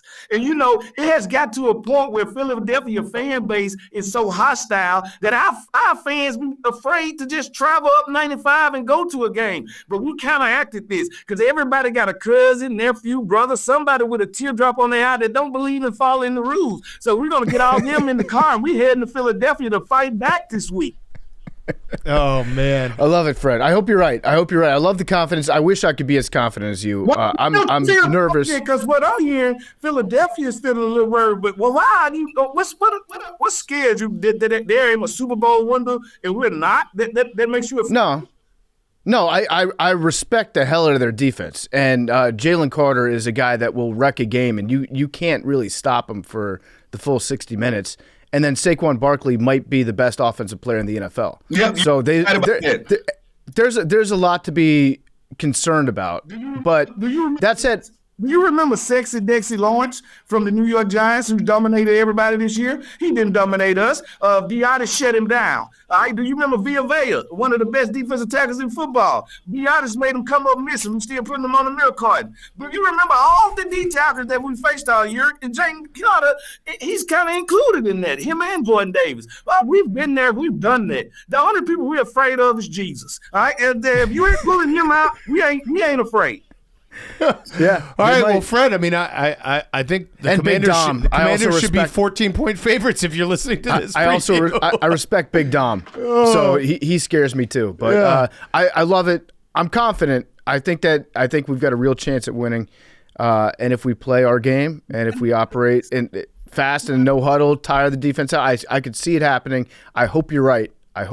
Why not us? That's all I'm going to tell you. Why not us? Oh, man. All right. Well, Fred, thanks so much, man. And hopefully we see you in New Orleans because that would be great. Most definitely. We got a couple of weeks, fellas, but we'll know after this weekend, are we back in the Super Bowl window?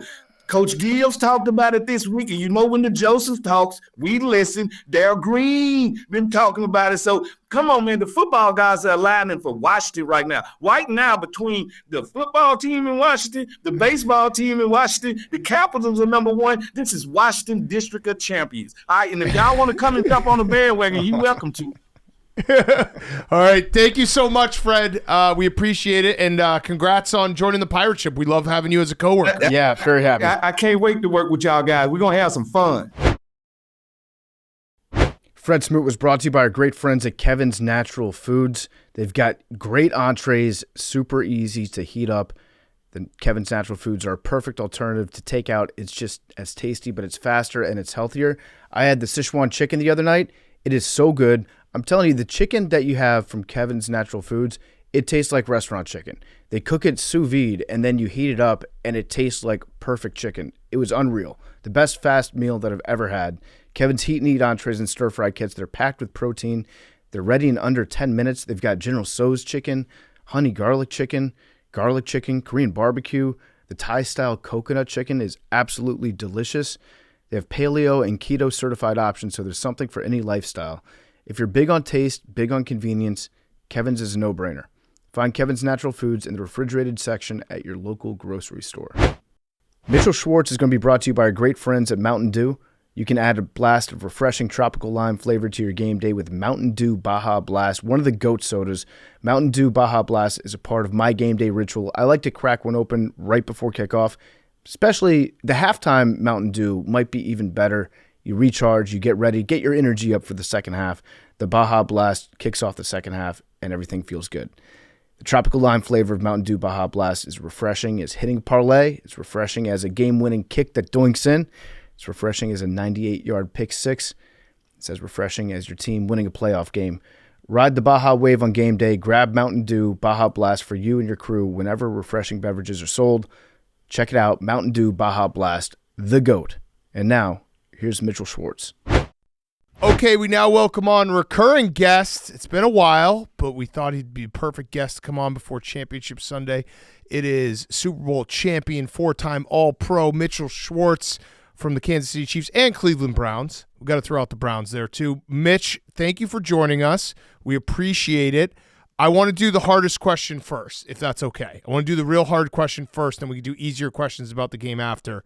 The hard question is, when you were playing for the Chiefs, winning a Super Bowl, how did it work with the refs telling you they were going to throw the game for you? Was that during the week, or was it just on Sunday morning where they would come into the locker room and be like, "Hey guys, don't worry, we got your back"?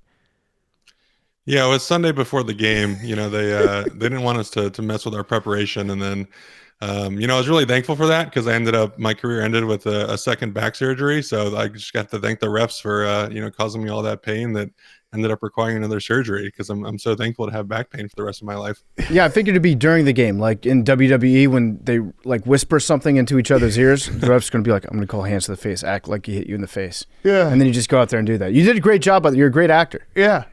Thank you. So that's honestly my thing. If people actually think that that's realistic and that's what's happening, then treat it like wrestling. Then it's fake and treat it like wrestling and stop complaining about it. Yeah. Either you don't care or treat it like wrestling. It's one of the two. So what's your take on all of this? Because obviously the Texans game, now we had the take after the Texans game that, listen, I don't think the Texans, those weren't the two plays that made them lose the game. They were bad in special teams. They didn't get a couple big fourth down conversions. The Chiefs convert on the big plays and take advantage of big plays time and time again in the playoffs. But what do you say to people who are conspiracy theorists and being like, the Chiefs get all the calls and this is bullshit? There's only so much you can say. I think the first call was legitimate. I mean, there's that camera angle from the side that, for whatever reason, they didn't show Buck and Aikman when Aikman was, complaining about it. They only showed the one from behind that looks like he doesn't get hit in the face. But there's one from the side that you can argue the helmet is touching Pat's face mask. But there's, in general, that kind of forcible contact to the head and neck area, his head snaps back, and it's defined in the rule book. If you're unsure, throw the flag because we want to protect the quarterback. So that one sucks if you're a Texans fan or you're rooting against the Chiefs, but I think the refs were correct on that.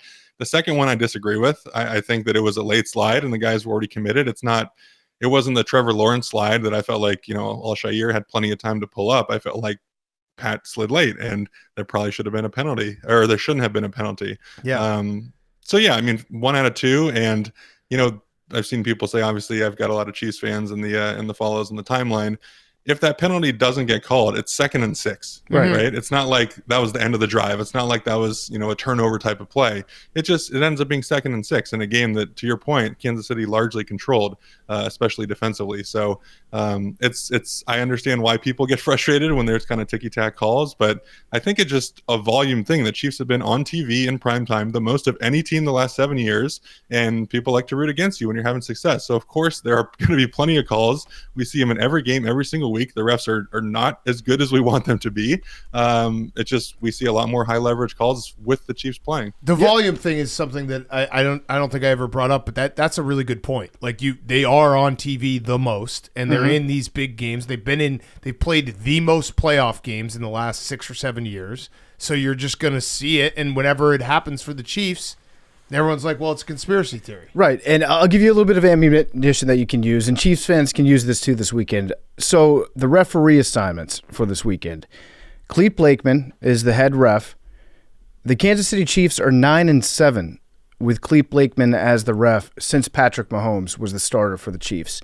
That sounds like not a bad record, 9-7, until you realize that the Chiefs in that same time period are 90-26. So, if you just look at that, Clete Blakeman is the most effective person in the NFL at stopping Patrick Mahomes at 9-7. Yeah, it was the thing with, I think it was the Texans game. They're like, oh, the Chiefs are 4-0 or whatever. They've never lost with the ref. It's like, yeah, when you're 80% over the guy's career, and there's 20 refs, there's going to be a few refs that have never called a game that the Chiefs lose. Like, that's just the percentages. But I don't think anyone who's still talking about the refs and talking about it in a meaningful way wants to hear both sides. They're just stuck in with their side. They want to complain about it. They want to be online.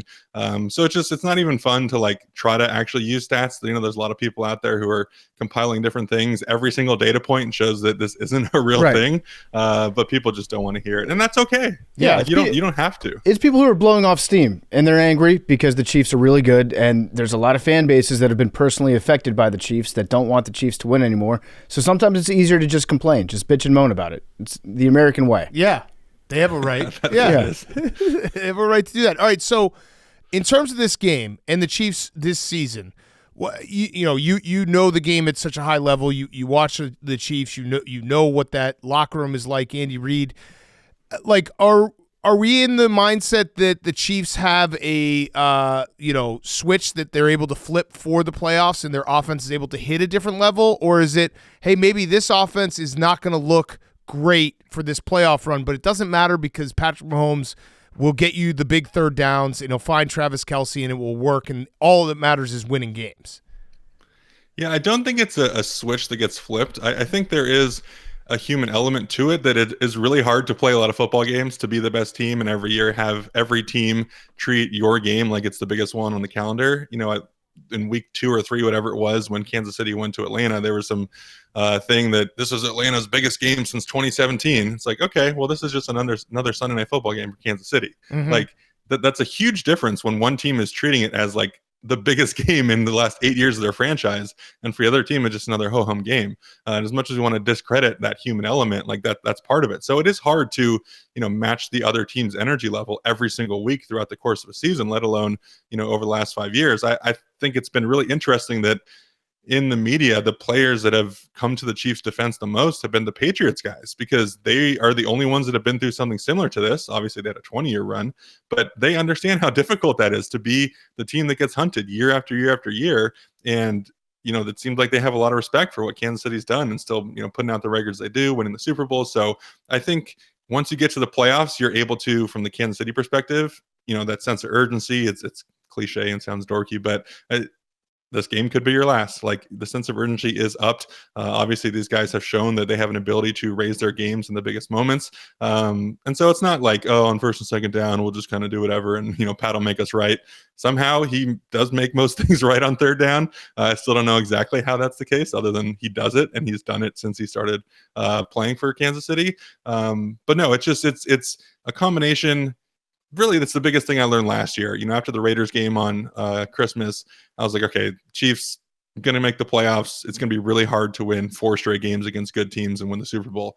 And then they won 4 straight games against really good teams, including going to Baltimore, who is the consensus best team, top 5 offense, top 5 defense, top 5 special teams, and won that one pretty convincingly, and then had a good Super Bowl. So we now have evidence and proof that Kansas City can elevate in the playoffs. But I don't think that means that they're not trying as hard necessarily in the regular season. It's just an element of how important the playoffs are. Yeah, and it does feel like it comes, it doesn't feel like the whole team flips the switch, but it does feel like that is the case for Kelsey in terms of he's later in his career, and that stat that we talked about on this show, but everyone's been talking about, the 14 straight playoff games where he has 70 yards or more. What is it about Kelsey and how he's able to operate? Is it really like sometimes in the huddle he's like, I'm just going to be open, find me? Because it does feel like that, where it's like he's not even running a route that's like predetermined. He's just finding open space, and whenever they need a big play, he's there.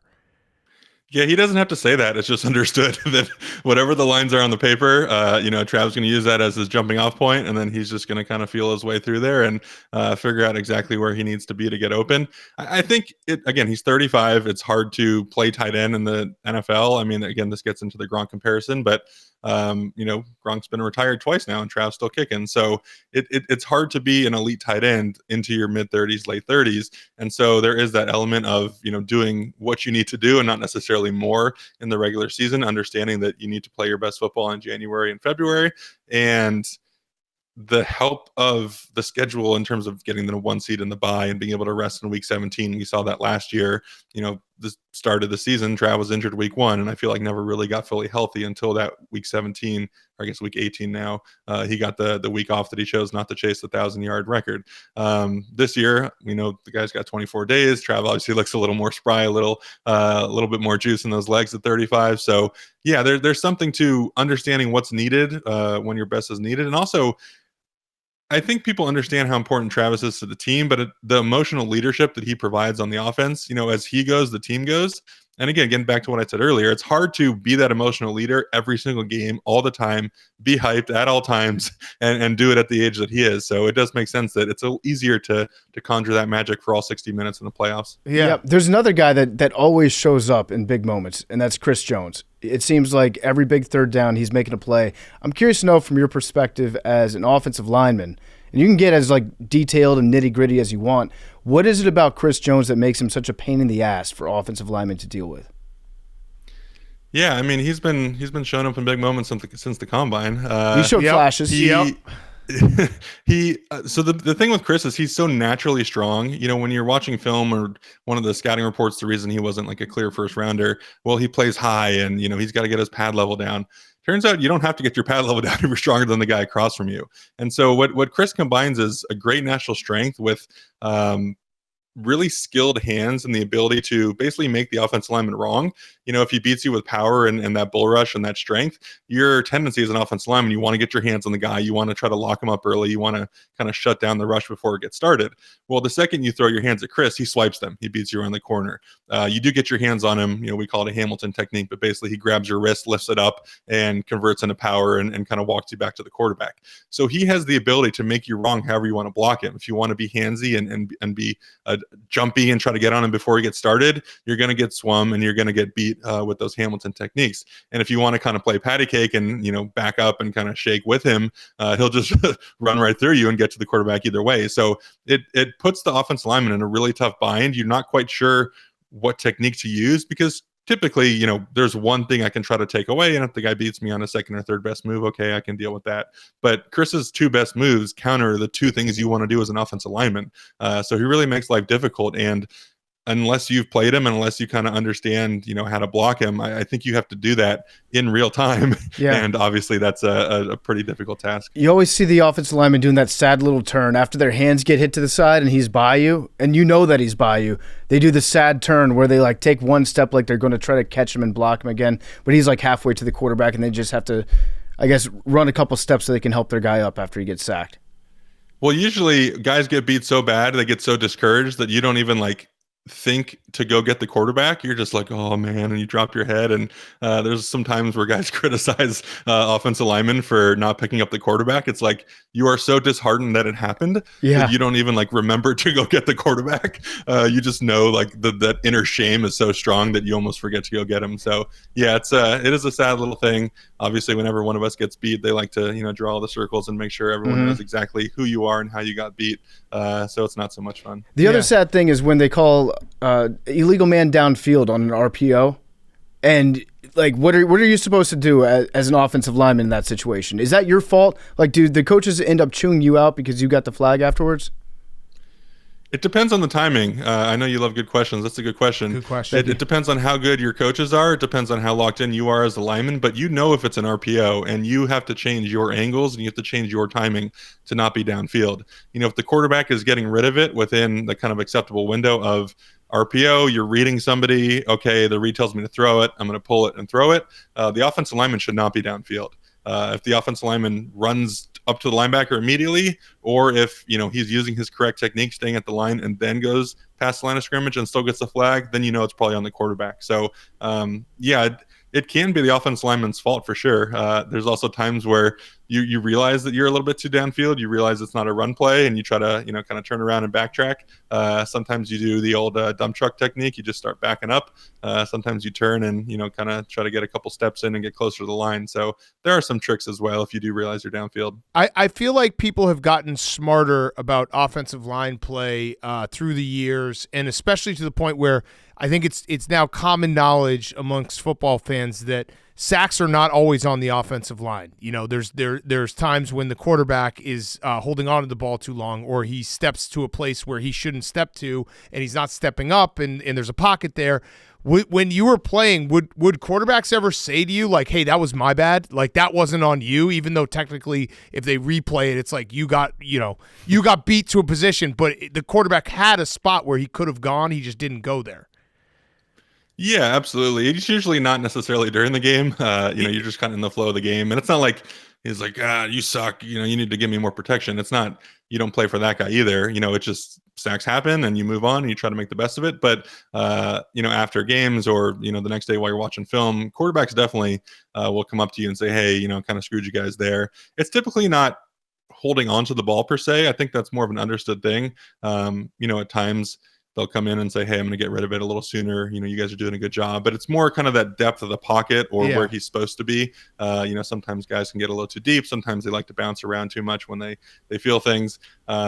It's a good notice from you, Chicago fan and the quarterback situation. Yes. I'm sure you've got your spreadsheet of how many of those sacks are on the O-line versus the quarterback. Yeah, people have pointed that out. What was it? Was it hard to adjust to blocking for Mahomes? Because he does float sometimes, but he does it so effectively. And it's not – when Mahomes is floating, it never feels like he's floating in a panic move or he's not in control. It's just he kind of has that spatial awareness that only the elite guys seem to have. No, he makes it easy for us. I think that blocking for a guy, especially as the right tackle with a right-handed quarterback that can flush to your side, if my guy goes too far up the field, kind of runs that loop too high, that opens up Pat's throwing side. We've seen defensive coordinators now try to use that to their advantage, and then you have the spy, popping over the top. Probably see that a little bit with, Milano or Terrell Bernard, one of those guys chasing him down. But it's to my advantage because then that defensive end doesn't feel like he gets to rush the way he wants to. He has to have that contained in the back of his head. I think we were playing Denver and my guy didn't allow Pat to stay in the pocket. Pat got outside and I just heard the coach screaming at him, "You got to keep contained." I'm like, okay, so this definitely does benefit me. Yeah. But there are some interesting stats. You can, if you really want to get into the nitty gritty, you can look at, quarterbacks, look at offensive tackles, and look at how often guys see inside moves. Some of those sites now that break things down, you'll see against mobile quarterbacks, offensive tackles are likely not getting as many inside moves because, again, if the offensive tackle blocks it correctly, they flatten it off. You've now opened up the outside area to where the quarterback can scramble, where he can make plays happen on the move. So it's always beneficial to block for a quarterback that's running, in my mind. It's not beneficial when they take a long time in the pocket to realize that they should break container, that they should run. That's definitely the hard part. Yeah, for this specific game, how are you feeling about the Chiefs offensive line? Because they haven't had the best season. There's been some ups and downs. They moved Tooney out to tackle, which he's done a good job there. You could make the argument it's probably hurt their run game a little bit, but maybe protects Pat more. But how do you feel overall in terms of how they're coming together? Because we've seen it. I mean, the only time Patrick Mahomes has really had, a horrific, I guess the Bengals game in the AFC Championship game, but the Super Bowl against the Bucs when he was just under fire the whole time. No one can win in that situation. But how are you feeling about this particular matchup against the Bills? It's going to be tough. I mean, the Bills run defense-wise played so well in the first half against Baltimore. I think we all expected Baltimore to run the ball and be effective, but the Bills' run defense showed up. Von Miller seems to be, talked about Kelsey earlier, turning it on the playoffs. Von's turning it on. Ed Oliver's turning it on. Rousseau's been an ascending player for a while. So they've got all the pieces there. I think maybe a benefit to Kansas City's O-line. I felt like they didn't play their best game against the Texans, in large part because the Texans are so good. But, when you're kind of watching the film back and you're looking at certain things, it wasn't maybe the performance from the start that the offensive line wanted. I thought they had played well in that, 3-game and 10 or 11-day stretch, regressed a little bit against Houston. So that feeling of, hey, we need to do better. We need to, show our guy that we're in control and we can kick ass and do what we need to do to make him feel better. That makes me a little bit optimistic. I think that's going to be honestly the key determining factor to the game. On the other side of the ball, the Bills offense line, I think, has played fantastic all year. I think that's really the under talked about part of, we see all the chatter now with Buffalo. People say we don't have weapons, and it's like, well, your offensive line is probably, aside from Josh Allen, your best offensive weapon for the course of the season. You watch him, and he sits back there. The pockets are beautiful. He's got all day. He's able to do what he wants. I think, they don't necessarily get the individual accolades. Dawkins gets some. Spencer Brown got a big contract and has ascended as a player. But by and large, they don't get the accolades on an individual level that Kansas City's O-line does. But I think, for the whole, and especially from a pass game perspective, they've done a really great job throughout the course of the year. Yeah, they're able to run the ball really effectively against Baltimore too. Your rushing defense might be a different story. Spagnuolo, he always seems to have something planned. He's always thinking a couple steps ahead. I heard somebody talk about this a couple months ago, and it made me wonder that Spag should be a Hall of Famer as a coordinator. I don't think there are any coordinators in the Hall of Fame. Are there? No offensive coordinators, no defensive coordinators? Like, obviously guys that have gone on to be head coaches later. But I feel like if you get 3 in a row and this defense plays well again, I think Spag should probably be considered for the Hall of Fame at that point. I agree. I mean, he's won, I think it's either 4 or 5 Super Bowls as a defensive coordinator. He kind of, shepherded in that new era of the 4 defensive ends in a rush package. I think he inherited that from, kind of the 06-07 Giants, and then kind of made it his own, that NASCAR package back in the day. And that kind of changed football, how you got after quarterbacks, being able to put smaller guys in the B gaps and run some funky things on third downs. And that evolution of what he's become. I mean, he went to St. Louis, didn't have success. Not many people did have success there. I don't know how much you pin on him, how much you want to pin on just the general tenor there. But yeah, I mean, what he's been able to do for Kansas City, Bob Sutton had a lot of success as defensive coordinator. Things got a little stale, got rid of him, brought in Spags, and that's really been a key point of the Kansas City run. And lucky enough that, he's older and he did fail in his first spot, that he hasn't gotten poached away. Most guys with his level of success will have gotten a head coaching job at this point, when you look at the body of work the last 5 years. So definitely belongs in the Hall of Fame. If you're looking at best coordinators, I don't know how you can have a list without him pretty high on the defensive side. Yeah. And on the other side, tell me about what a great job Matt Nagy has done this year. Yeah, it's been the whole Chiefs offense, I think, has been interesting. Okay, so here's my thoughts on the Chiefs offense. Hollywood Brown was going to play a massive role. He was killing it in OTAs. The guys were really excited about him. He essentially was the closest thing to Tyreek since Tyreek in terms of the burst, the long speed, the route running, kind of being able to run the offense through him. Rashee had the role as kind of that slot guy, the inside guy, intermediate, and obviously Kelsey's Kelsey. Hollywood goes down, and I think that just completely threw off what the offense was looking like. Now Rashee comes out, has like 30 catches in the first 3 weeks. He gets hurt. He's out for the year. Now you're out both of your receivers. And I think that honestly threw off what the Chiefs offense was going to be. Xavier Worthy gets drafted in the first round. You're thinking he's going to be the third option at best. But now he's the number one receiver because your top two guys are down, and he's learning on the go. Obviously, Travis is being Travis, and as we talked about earlier, maybe not playoff Travis throughout the course of the season. And so they finally kind of found that groove in weeks 10, 11, 12, figuring out exactly what the roles were going to be. Hollywood comes back, trade for DeAndre Hopkins, bring in McCole. He's hurt now.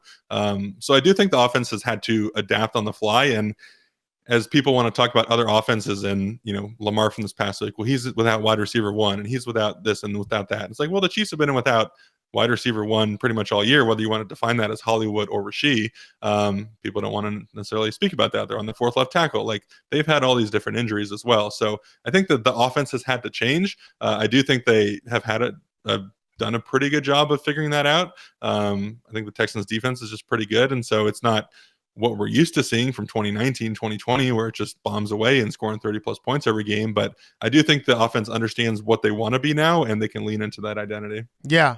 Yeah, I mean, you could see it too with even Xavier Worthy. They started getting his targets up towards the end of the season, and it was clear that they're starting to trust him more. Because I would imagine, like, just from a guy like Patrick Mahomes, like, he's got he can't just immediately say, like, oh, we drafted this guy high. I'm going to throw it to him, 10 times a game. You have to find that second nature where you can trust that they're going to make the play. You can trust you can throw them the ball. It feels like they finally are there. Is that wrong? Like, is that right? Yeah, for sure. There's the way, again, the quarterback is supposed to kind of play the game on paper, and then there's the way Pat plays the game, which is similar to the way we talked about Travis earlier, like just feeling space, understanding that not everything that you're supposed to do on the sheet is the thing that is expected of you. There's a lot of adjustments, and this is what's made passing offenses come down a little bit. It's what's made things so difficult from the offensive side, is defenses are so much more complex. We see all the cool clips of safeties spinning around and this invert two that everyone likes to talk about and sound smart, and all these different things that defenses are doing, realizing, hey, we can still play the cards that we want and confuse the offense. Well, if you're a receiver and you're, a rookie and you're trying to figure out, is it cover two? Is it cover three? Is it cloud coverage? What's my adjustment off that? Is the quarterback expecting me at a different level? That's a lot to think about while you're trying to go full speed on 3rd and 12. So there definitely is a learning curve in terms of what's expected of you for the offense, and then also, kind of how Pat sees things and how he plays it. Coach Reed talked about that last year with Rashee, kind of learning Pat being Mahomes friendly.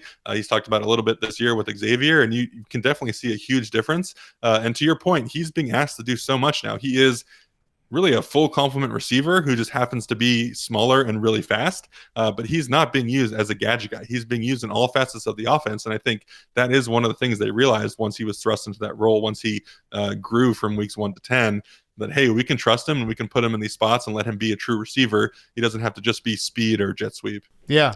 It's been really interesting to watch them develop. They just overcome everything. That's the thing about the Chiefs, is like, as long as they have Patrick Mahomes, Andy Reid, Travis Kelce, it feels like they'll figure the rest out, and it's going to be a different solution every single year, but they'll end up getting there.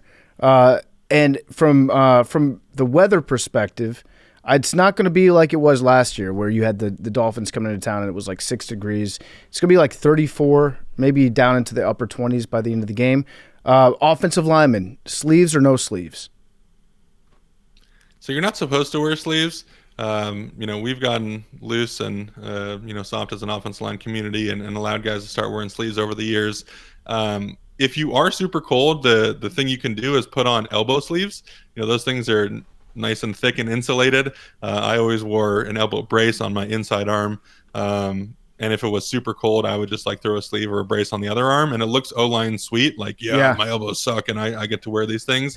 But it actually keeps you pretty warm. So that's the kind of workaround if you want to, look, quote unquote, old school O-line tough, but still want to get a little bit of extra warmth in there. I like that. That's a great trick. Yeah. I would say the colder it gets, the less you should wear sleeves. I would actually be okay with the linemen wearing sleeves if it was like 30 to 45 degrees outside. You wear sleeves then, yeah, who cares? But if it's like 20 degrees, no, sleeves off. Yeah. Got to show those guns. Yeah, I mean, I think it was Strahan that was like, I'd rather just feel good and play good and get sacks instead of like being miserable out there and being cold Yeah. and not producing. So there's, I mean, again, we've kind of gotten away with some old school toughness stuff that's just stupid. Like, you want your guys to be comfortable and play well. That's really the most important thing at the end of the day.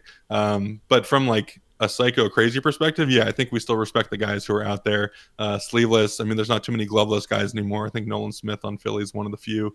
But anytime you see a defensive end who's not wearing gloves, you assume he's a psycho. Yeah. There's no valid reason to do it. I think Jared Verse maybe doesn't wear gloves either. No surprise why he's going to win, defensive rookie of the year. Vita Vea doesn't. Screw Every this. time I see Vita Vea, I'm like, how is he? What? Like, he's just in the bottom of every pile, and he's just got no gloves. Trey Hendrickson. It's nuts. It's so intimidating. Mitch, your Twitter account, I love following you on Twitter because I do think that you put out really good, like, nuanced takes from someone who played in the NFL for as long as you did. Everyone should go follow him at Mitch Schwartz 71. I have a 2-part question for your Twitter account. First is, how awesome does it feel when someone who just like watches film tries to correct you on how to play football and how to play offensive line? Because I've seen that happen a couple times where someone will literally be arguing with you or your brother Jeff, who's also great on Twitter, and it will just be like, you guys are arguing with people who actually played in the NFL and know what they're talking about, and it's someone who's sitting and like watching film and just guessing what's happening. I will say, if you're at least watching the film, I'll respect the fact that you're trying to do this correctly. Yeah. 99% of what I get is people who are not watching film or who just watch, the game on TV and think they know what's happening. So that 1% of people who are watching the film, I respect that you're trying to do it. I get really frustrated when people have a following and people are looked up to because they study football and they watch film and they put out analysis, and then they're putting out bad analysis. You can't necessarily be Twitter corrector. You just are the jackass who corrects everybody on Twitter, and you look terrible. But it does frustrate me when people with followings put out bad info. So, like you said, for the most part, I try to do things in a respectful way and nuanced, and I try to have the conversations and try to teach because I do want people to understand better. But it is frustrating when people don't take your experience into account. Like, I at no point say I'm always correct about things. I'm willing to kind of talk through everything, but at some point you have to at least account for the fact that I did it. Yeah. And that maybe I know a little nugget or two, or maybe this is the thing with, I don't think, former players are the only ones that should be analysts. I don't think you had to have played to have this certain like high level understanding, but I do think it shortens the time to see something and to understand what's going on. I can watch something and have a really good gut feeling about either what happened, what the guy was intending to do, maybe what the protection was supposed to be, that maybe other people who weren't in my shoes and didn't live that life would have to take a few more watchings to kind of figure out exactly what was supposed to go on. Yeah. So I do think that's where it's advantageous to have play, because you can just look at stuff and you're so used to seeing it that like, oh yeah, I know that's supposed to happen. The right tackle had a sift here and he was indecisive because he saw this. Like, that gut feeling is what's really helpful having played the game. That's and it does have to feel awesome. You took the nice approach, but I would be like, if I had that type of expertise, dunking on someone would feel so good. The other thing was you tweeted about this, I think it was either yesterday or the day before, and I found it fascinating because we're dumb fans. And there's a lot of Lions fans who this podcast specifically has been putting them through hell because PFT's Commanders beat them. The Bears got Ben Johnson. Memes, Jets got Aaron Glenn. We've rated the Lions, so I do feel bad for them in that respect. But you pointed out that anyone who's blaming Ben Johnson for not being focused on the playoff game because he was doing interviews doesn't realize that these guys are not like – it's not like a like all-nighter for 7 days straight trying to get a game plan. They have a game plan. They have their convictions. There's time when they're not working on the game plan, because if they did, they would just be getting way too nuanced and probably like analysis by paralysis. So you like that's the reality of it, is it not? It is. I think the best example for that, and he had admitted it after the fact, is Sean McVay, that Super Bowl against the Patriots, where he had 2 weeks and he just drove himself crazy and he did too much and he tried to change too many things, and he's a grinder by nature. That's why he burns out. And you can't, watch 20 hours of film for 14 days straight. You're going to overthink things. The way the football week works, we get, for the most part, Monday, Tuesday off. You're in for one of those days. You're watching the film, you get a lift in, and that's about it. Our work week technically starts Wednesday. Well, Wednesday when we show up and we get the base game plan, the coaches did all the work Monday and Tuesday. Those are their long days. Those are the awful days where they're, staying at the office all night, or they're sleeping there for a couple hours. That's their, Super Bowl of the week. And so we get our install Wednesday, we go through practice. We get install for certain situations Thursday, practice. Install for red zone on Friday, we practice. And at that point, the game plan is pretty much put together. You're still going to tinker with things. If you're a first 15 guy as the offensive coordinator or head coach, you're going to try to figure out exactly what that combination of plays looks like. But for the most part, all the preparation is done, because from the player perspective, after Friday's practice, you're not putting in anything new. You might be adjusting things. You might be fine-tuning some stuff that didn't look quite right on Friday. But Saturday morning, you're watching Friday's film. You're not getting a new install. And you're doing a walkthrough of all the plays you've already done that you want to hit again, you want to see again. So that game plan is pretty much shut by about 3 p.m. on Friday. Right. So, yeah, coaches, they'll go on date night. They'll get to see their wife for the first time all week. Right. They'll go to their kids' high school football game. They'll do all these other things. You can't just be locked in and doing it all the time. And in that tweet specifically, I said, some coaches, they'll start watching film for the next week. Saturday, once it gets later in the day and they got nothing else to do. Sunday, if it's a night game, you're just sitting there all day. You don't have to stare at your 100-play call sheet all day for 12 hours. There's nothing that's going to change. It's already printed. It's laminated. So you can turn the page and get a look. That doesn't mean that they're not going to coach as hard that Sunday night. So, yeah, it's people don't necessarily understand how the work week goes. Right. And if you're going to blame Ben Johnson for that, like I said, blame Kellen Moore, blame Spags for having interviews, blame Aaron Glenn for having interviews, blame everybody else for having interviews, but it's only a guy that lost when his side still did pretty good stuff that's getting the heat for it. And that I just don't understand. And also it was a bye week. They had a bye week, which that gets, that's 14 days where they had nothing. I think it's going to be good for the rivalry. I think it's going to be great for Chicago versus Detroit. You're going to get some of that. And then I think a fair thing to say if you're a Lions fan would be like, well, yeah, you're also taking 3 of our coaches with you. So I think it's Antoine Randall, their O-line coach, and there's somebody else. But the O-line coach is not coming to Chicago. Oh, he's not? No. It's not Farley? Fraley, I think, he's interviewing with Seahawks, but I don't think he's – okay. There's a report that he's probably not going to. All right, Ben Johnson actually was like, I don't want to raid their whole staff. Okay, yeah, so you're bringing a couple guys. So then the fan in you starts thinking, oh, were you having these conversations all week, like looking at Zillow together and circling neighborhoods and being like, oh, is this where we're going? So you create like a whole fan fiction in your head. Yeah. But again, I think that this is good for the rivalry in the NFC North. I think that's awesome that there's going to be genuine animosity between those fan bases. Oh, for sure. And then he just kind of throws that jab at Matt LaFleur, and I don't really understand where that came from, because I don't think they're like friends that work together. No, they're not. Like I thought I liked it. I thought they were friends. I thought that was like, can't wait to take on Matt. Matt sucks. No, I don't think they've ever worked together. Yeah. But no, I mean, no one can focus on one thing all the time for like an entire work week. Like, your mind has to wander at times. You're allowed to do other things in your life. Like, no one has questioned his preparation until this specific week. Right. He has been the genius of the NFL the last 3 years, who turned Jared Goff into a top quarterback, who weaponizes his right tackle into this weapon that everyone loves. Dan Skipper, the 6th lineman, all the fun stuff they do, the trick plays galore. And all of a sudden, one single game in which his team underperforms, and now he's not committed. It's dumb. Like, when you say it out loud, it's dumb. So we're just not going to give that any more credence. Yeah. Well, thank you for joining us. We appreciate it, Mitch. Yeah. You're very smart. Yeah. I had one last question. It's a Roback question. RHOBACK.com, promo code TAKE.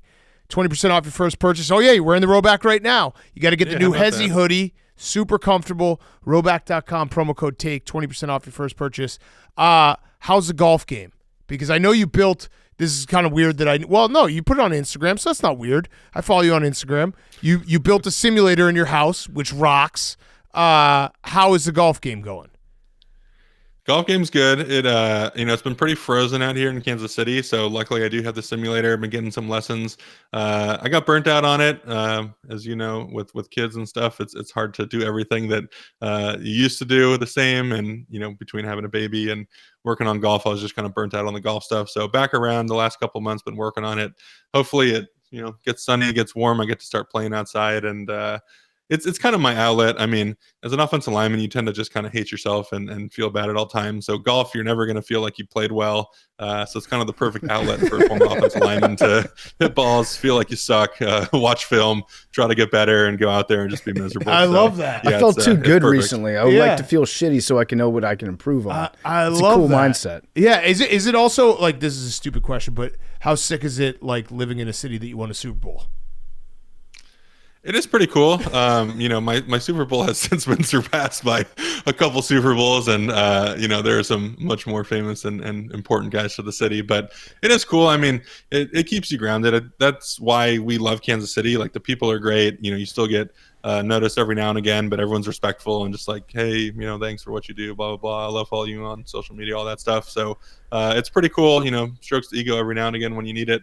And then I go downstairs, hit balls, and start hitting myself again. Yeah. So it's a smart move. That's what if you win a Super Bowl, just stay there. Yeah. Yeah. 100%. So when you went from Cleveland to Kansas City, were you a free agent at the time? I was, yeah. Was there a moment where it was between like Kansas City and some other team, and you look back on that and you're like, thank God I chose the Chiefs? Yeah, it was between Kansas City and Tennessee, or the last two that were in it.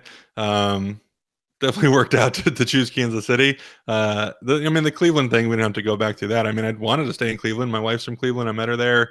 Joe Thomas, Hall of Famer, Alex Mack, John Greco, Joel Batonio. We had a great offensive line. Yeah. I loved, doing that every day. I wanted to stay. They were in the, shed assets, get draft picks, suck and tank phase. So they weren't re-signing anybody. It turned out to be the best thing for me. And, I don't really look back on that too much. I just appreciate the fact that I was able to come to Kansas City. And I didn't realize how important the Super Bowl was. I mean, to your point, if you're the Rams, if you're, the Chargers, is it going to be as important to win a Super Bowl in that city and live there? Probably not. Living in a sports crazed city, the one that's so passionate about the team, I think is more important. You form a better bond to the city than some other places. So I think it just happened to be that perfect kind of mixture of finally getting our homegrown QB. 50 years since the last Super Bowl. The city loves football. So I just got really lucky, and I feel really good about that. It's a good choice. It's pretty cool to be like, I blocked for Patrick Mahomes. Yeah, that will be something that you could say probably 50 years from now, and people are like, holy shit, that's awesome. You kept him healthy while you were there. Yeah. Yeah, that's I responsibly am the one to keep him healthy. Since I've gone and done other things, he seems to have a lot of those ankle injuries everyone wants to see conspiracy theories about too. So I'm going to take credit for that. Bust. Actually, a bust since you left. All right, well, Mitch, thank you so much, man. We really appreciate it. Always fun having you on. Everyone do go follow him, because you just make us smarter as football fans, so we appreciate that. Thank you. Good to see you guys. Mitchell was brought to you by Eroxon. Let's talk about the elephant in the room, erectile dysfunction. 1 in 4 men 18 years and older experience ED, which means that you or someone close to you might be experiencing it. That's why I want to tell you about this new ED treatment gel called Eroxon. It's the first of its kind ED treatment gel with clinically proven results that you can get over the counter. Eroxon is a topical treatment gel, which means that it doesn't enter your bloodstream, making it safe for both you and your partner. To maximize intimacy, you can use it with your partner during foreplay leading up to sex, and it's clinically proven to work within 10 minutes. It's important to try on a few separate occasions to get the hang of how to use it, and while it may or may not work for everyone, studies show that success occurs in over 60% of men. If you desire deeper connections and better outcomes, Eroxon is the answer. See if it's right for you. Eroxon is available in stores and online. Visit eroxon.us to learn more. That's EROXON.us to learn more. Fyre Fest of the Week is going to be brought to you by Kevin's Natural Foods. You know that you feel your best when you eat well, but life is hectic, and it's hard to find a healthy option that's quick and easy. That's where Kevin's Natural Foods comes in. Kevin's is honestly getting the Barstool team through the crazy busy playoff season. I know it's been feeding me at night. I love their honey garlic chicken. The General Tso's chicken, also fantastic. They've got garlic chicken, Korean barbecue. You can get that in chicken or in beef. Thai-style coconut chicken, and the Sichuan chicken. I think that was the one that I had on Tuesday night. It's fantastic. The chicken tastes like it's restaurant quality, and it's so easy to prepare. Kevin's is made with clean, quality ingredients. Their heat and serve entrees and new stir-fry kits are packed with protein. They're ready to eat in just minutes. No prep, no mess. Kevin's entrees are shockingly delicious, available in tons of tasty flavors. They've got the stir-fry kits that even include the fresh veggies. My personal favorite has got to be the Sichuan chicken. I love that they're made with clean, simple ingredients, and the whole Barstool team loves them. They really do make a healthy meal possible, even on the busiest days. Kick off 2025 with Kevin's Make It Your Healthiest and Tastiest Year Yet. Nothing like going home from work, not knowing what you're going to do for dinner, opening up your refrigerator. You've got Kevin's Natural Foods right there. Find Kevin's Natural Foods in the refrigerated section at your local grocery store. Okay, Fyre Fest of the week to wrap us up. Hank, Yeah.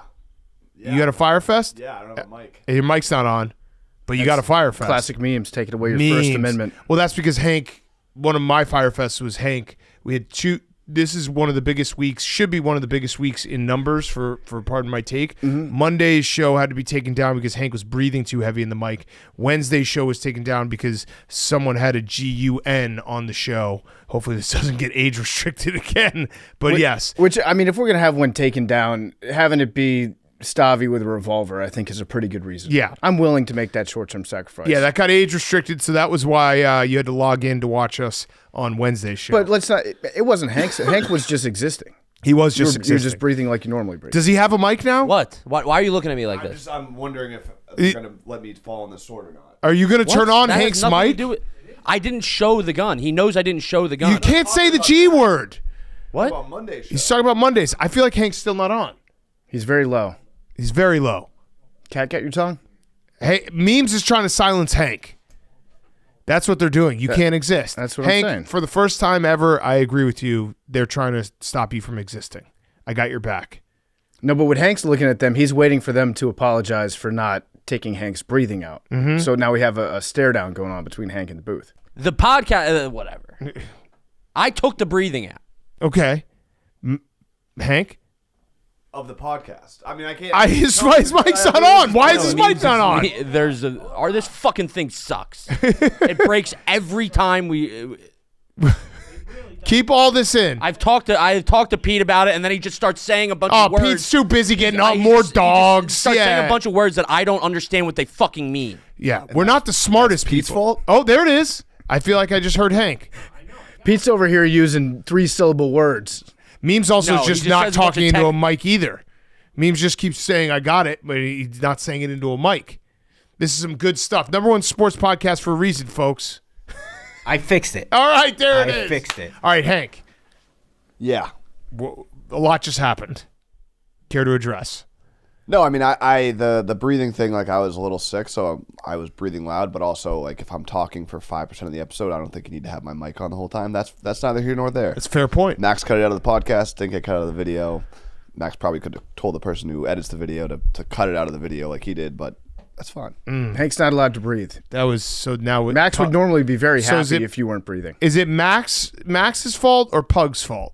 Or is it your fault because you're technically in charge of all of them? Well, yeah, that's where it's like it all falls on me. No, it all falls on me.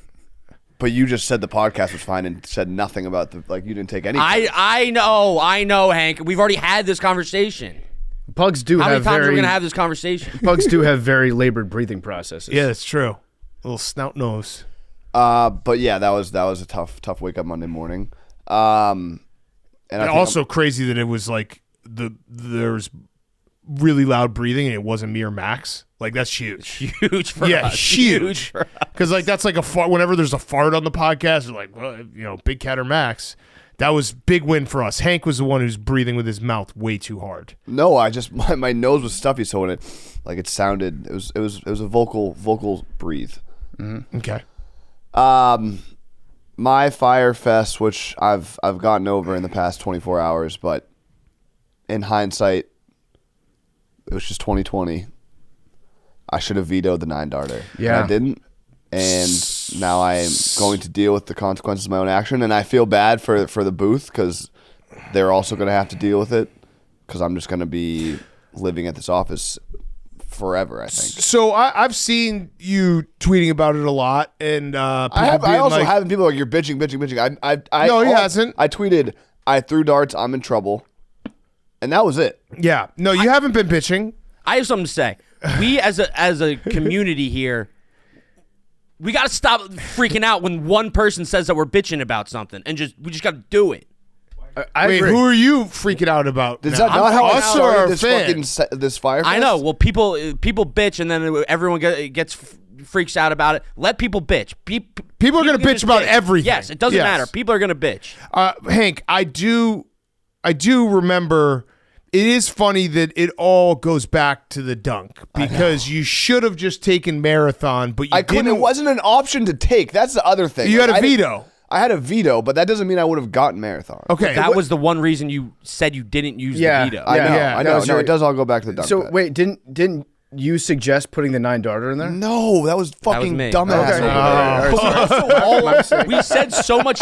We said so much shit. I like how me and Big Cat knew exactly who he was talking about. Too. Dumbass over He there. wasn't talking about memes. Tomas. We're not even talking about the Eagles, and we're fired up. Birds. Been a long week. Birds. Listen. All right, No, all right. Hank Birds. is a- Let's just reset. Hank, you've done some work in the last 24 hours. You're going to be here for a long time, but you've also, it sounds like, you've made peace with the fact that you're just going to have to do it.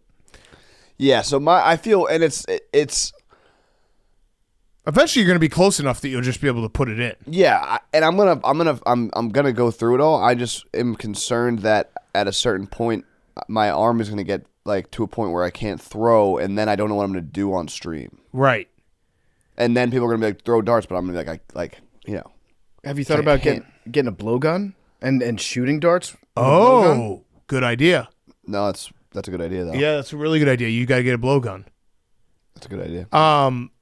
Yeah, I mean, it's going to suck. I didn't like that professional darter who quote tweeted you and was like, I've been playing darts my whole life and I've only done this twice. That felt, you didn't need to say that, dude. Well, he was definitely talking about a full 9-darter. Yeah, I know, but still, like. Well, no, that's where it's 180 is also extremely. I've gotten a lot of people that are like, I play darts every week. I've played darts every week for 20 years. I've gotten 180 like twice. Yeah. And these are people that are, significantly better darts players. Blow dart is a really good idea. Blowgun, maybe is there like a dart gun? Yeah. Like the blow dart gun is one thing, but like a Nerf style trigger, or would that get taken down from YouTube? I don't know. Not if Stavi's not holding it. When Stavi holds a gun, you think it's going to be used. Yeah. I think you need to get a blow. I think you need to figure out a blow dart Okay. because that would be a good. Because that will be still very difficult. And it adds probably a couple feet closer. And right? we know that you've got some really good lungs with breathing through your mouth. Monday's show. You got this. The marathon, though, that's a. Just because you thought you were going to dunk and then you didn't dunk. It's funny to also think that know. the marathon would have been the much easier choice. It would have. Because he could have jogged, lightly jogged it, walked a little bit. It would have taken like 7 hours at worst. Yeah.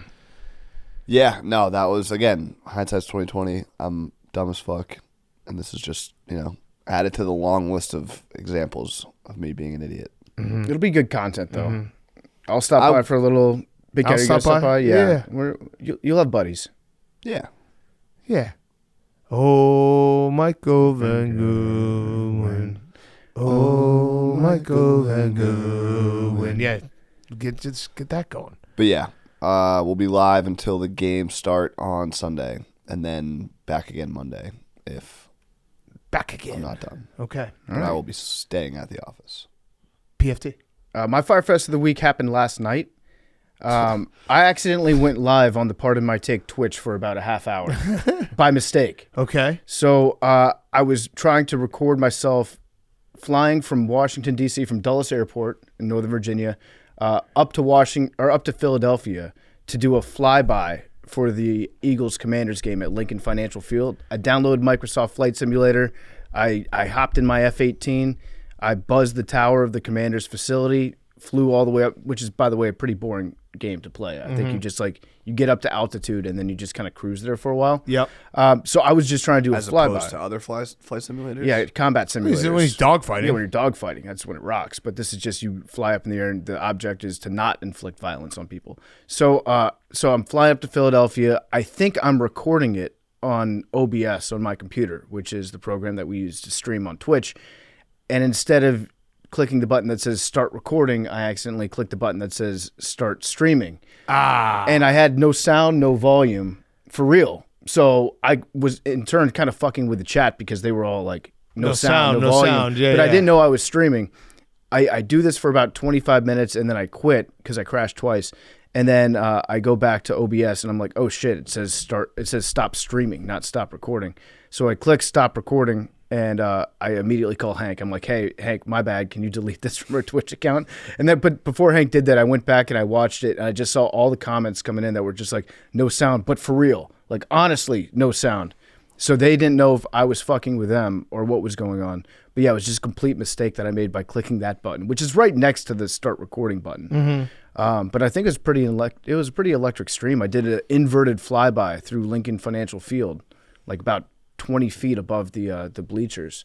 And But you crashed? I crashed not into Lincoln Financial Field, which credit to me. I thought I was just playing on my own. I could have just steered that motherfucker right into the stands, and then I would have been caught in 4K. But no, I crashed like maybe 2 seconds after I got right past Lincoln Financial Field. So in the lot.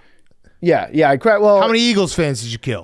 it was people that live within a quarter mile of the stadium, so I think probably 7 or 8. Probably my brother. Yeah, I killed Max's brother on stream last night. But yeah, that was I just didn't know what was going on when I was like, oh shit, have I been streaming this entire time? So my bad if you tuned into the part of my take Twitch last night and got a push notification. Scary phone call to get because you don't know when you're like, I was accidentally streaming on the part of my take Twitch. It's like, uh-oh, streaming what? Yeah, I'm Shannon Sharp. Except when Shannon Sharp's thing goes off, he's not doing a flight simulator at 9 p.m. on a weekday night. Your life is cool too. Yeah, it is. But it was fun. It was fun being able to do like a super low altitude. Dude, Microsoft Flight Simulator, not that fun of a game in terms of actually flying everywhere, but they've got like a real 3D representation of the Earth. Yeah. So they had everything. You could see like I could see Xfinity Live. Almost drove into that. So Max, you know that even when I think no one's watching, I'm not crashing planes into your stadium. Yeah, you just didn't do a successful flyover. Oh, I did 2 successful flyovers, and then I crashed. So 2 out of 3. Yeah. Yeah. Yeah. You think it's bad vibes? I mean, it's not a great omen. Probably not. I think... Especially when you weren't trying to show people this. You were trying to do this in secret. Yeah, I was trying to be... Well, yeah. Well, and I you was would not have recording shown the crashes if you weren't streaming. Oh, yeah. I never crash on stream when I'm flying in the simulator. Well, ever. not over flyover. Yeah. At least I didn't get shot down. That's true. That would have been way worse. Max's brother shot you down. Yeah. All right. My Fyre Fest is so I think I said this. That's why I missed the Commanders Lions game, but my wife was out of town, so I was solo dadding for the majority of the weekend and then Monday as well. And it's essentially like the best way to describe it is being a backup quarterback, and you get in for a drive or two, and you're like, all right, I can do this, and then if you have to stay in for longer than that, everyone's like, oh shit, Mike White might not be the guy, that kind of thing. But I thought I did an okay job. I missed giving Stella her medicine like maybe 2 days in a row. Then I doubled up. So we're fine. But I likened it to the Office episode when Dwight gets fired and all the plants die. Mm-hmm. So I did okay. We it was a lot of like, I'd tell my oldest like, hey, I need your help. A lot of pep talks, a lot of eating cereal for dinner, all that shit. Then my wife did come home, and it turns out I do have plants in my house, and I didn't water any of them. I had no idea. Yeah. If you had asked me if I had plants, I would have been like, no fucking way. That's a detail I've never paid attention to. So they have these plants now that have these basins at the top that are like the thing that you leave for your cat when you go out of town, where it like meters it out. You fill up the top basin, and then it just slowly releases. That. Yeah, they're awesome. Yeah. The plants never die. So it was just, it was, I would say I probably didn't win the game, but I didn't look like I was, I don't know what quarterback, like I wasn't Tim Boyle.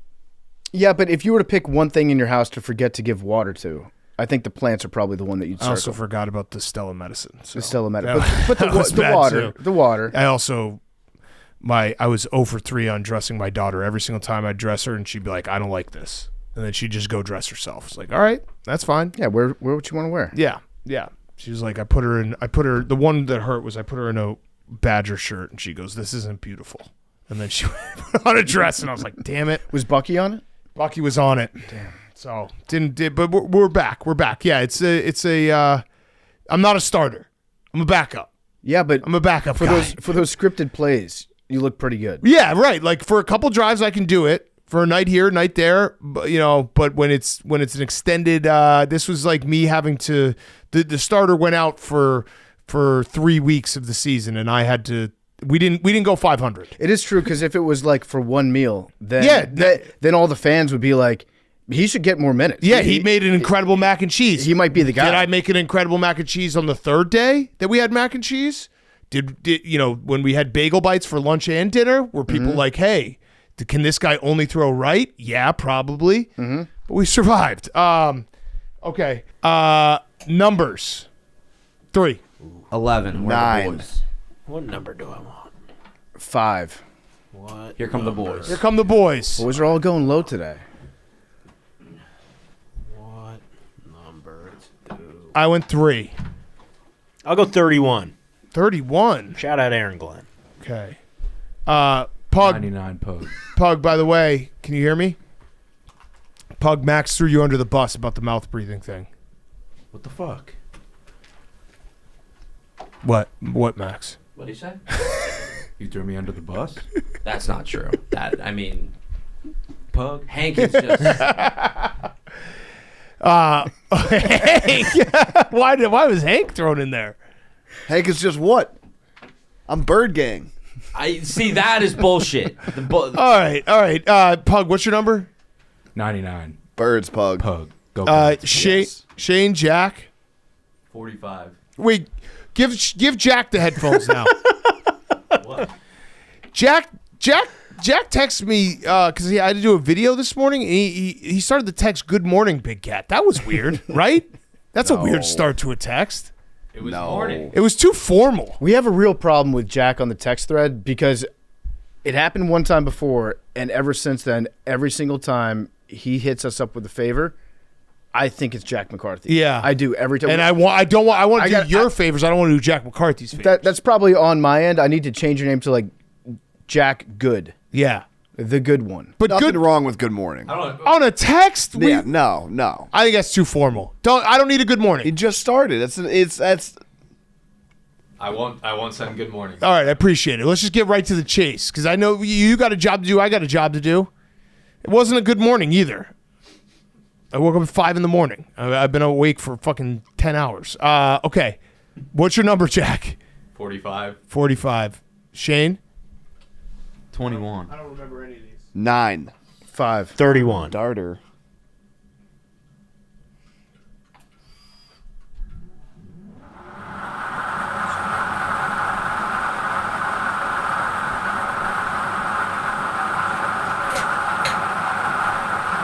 $69.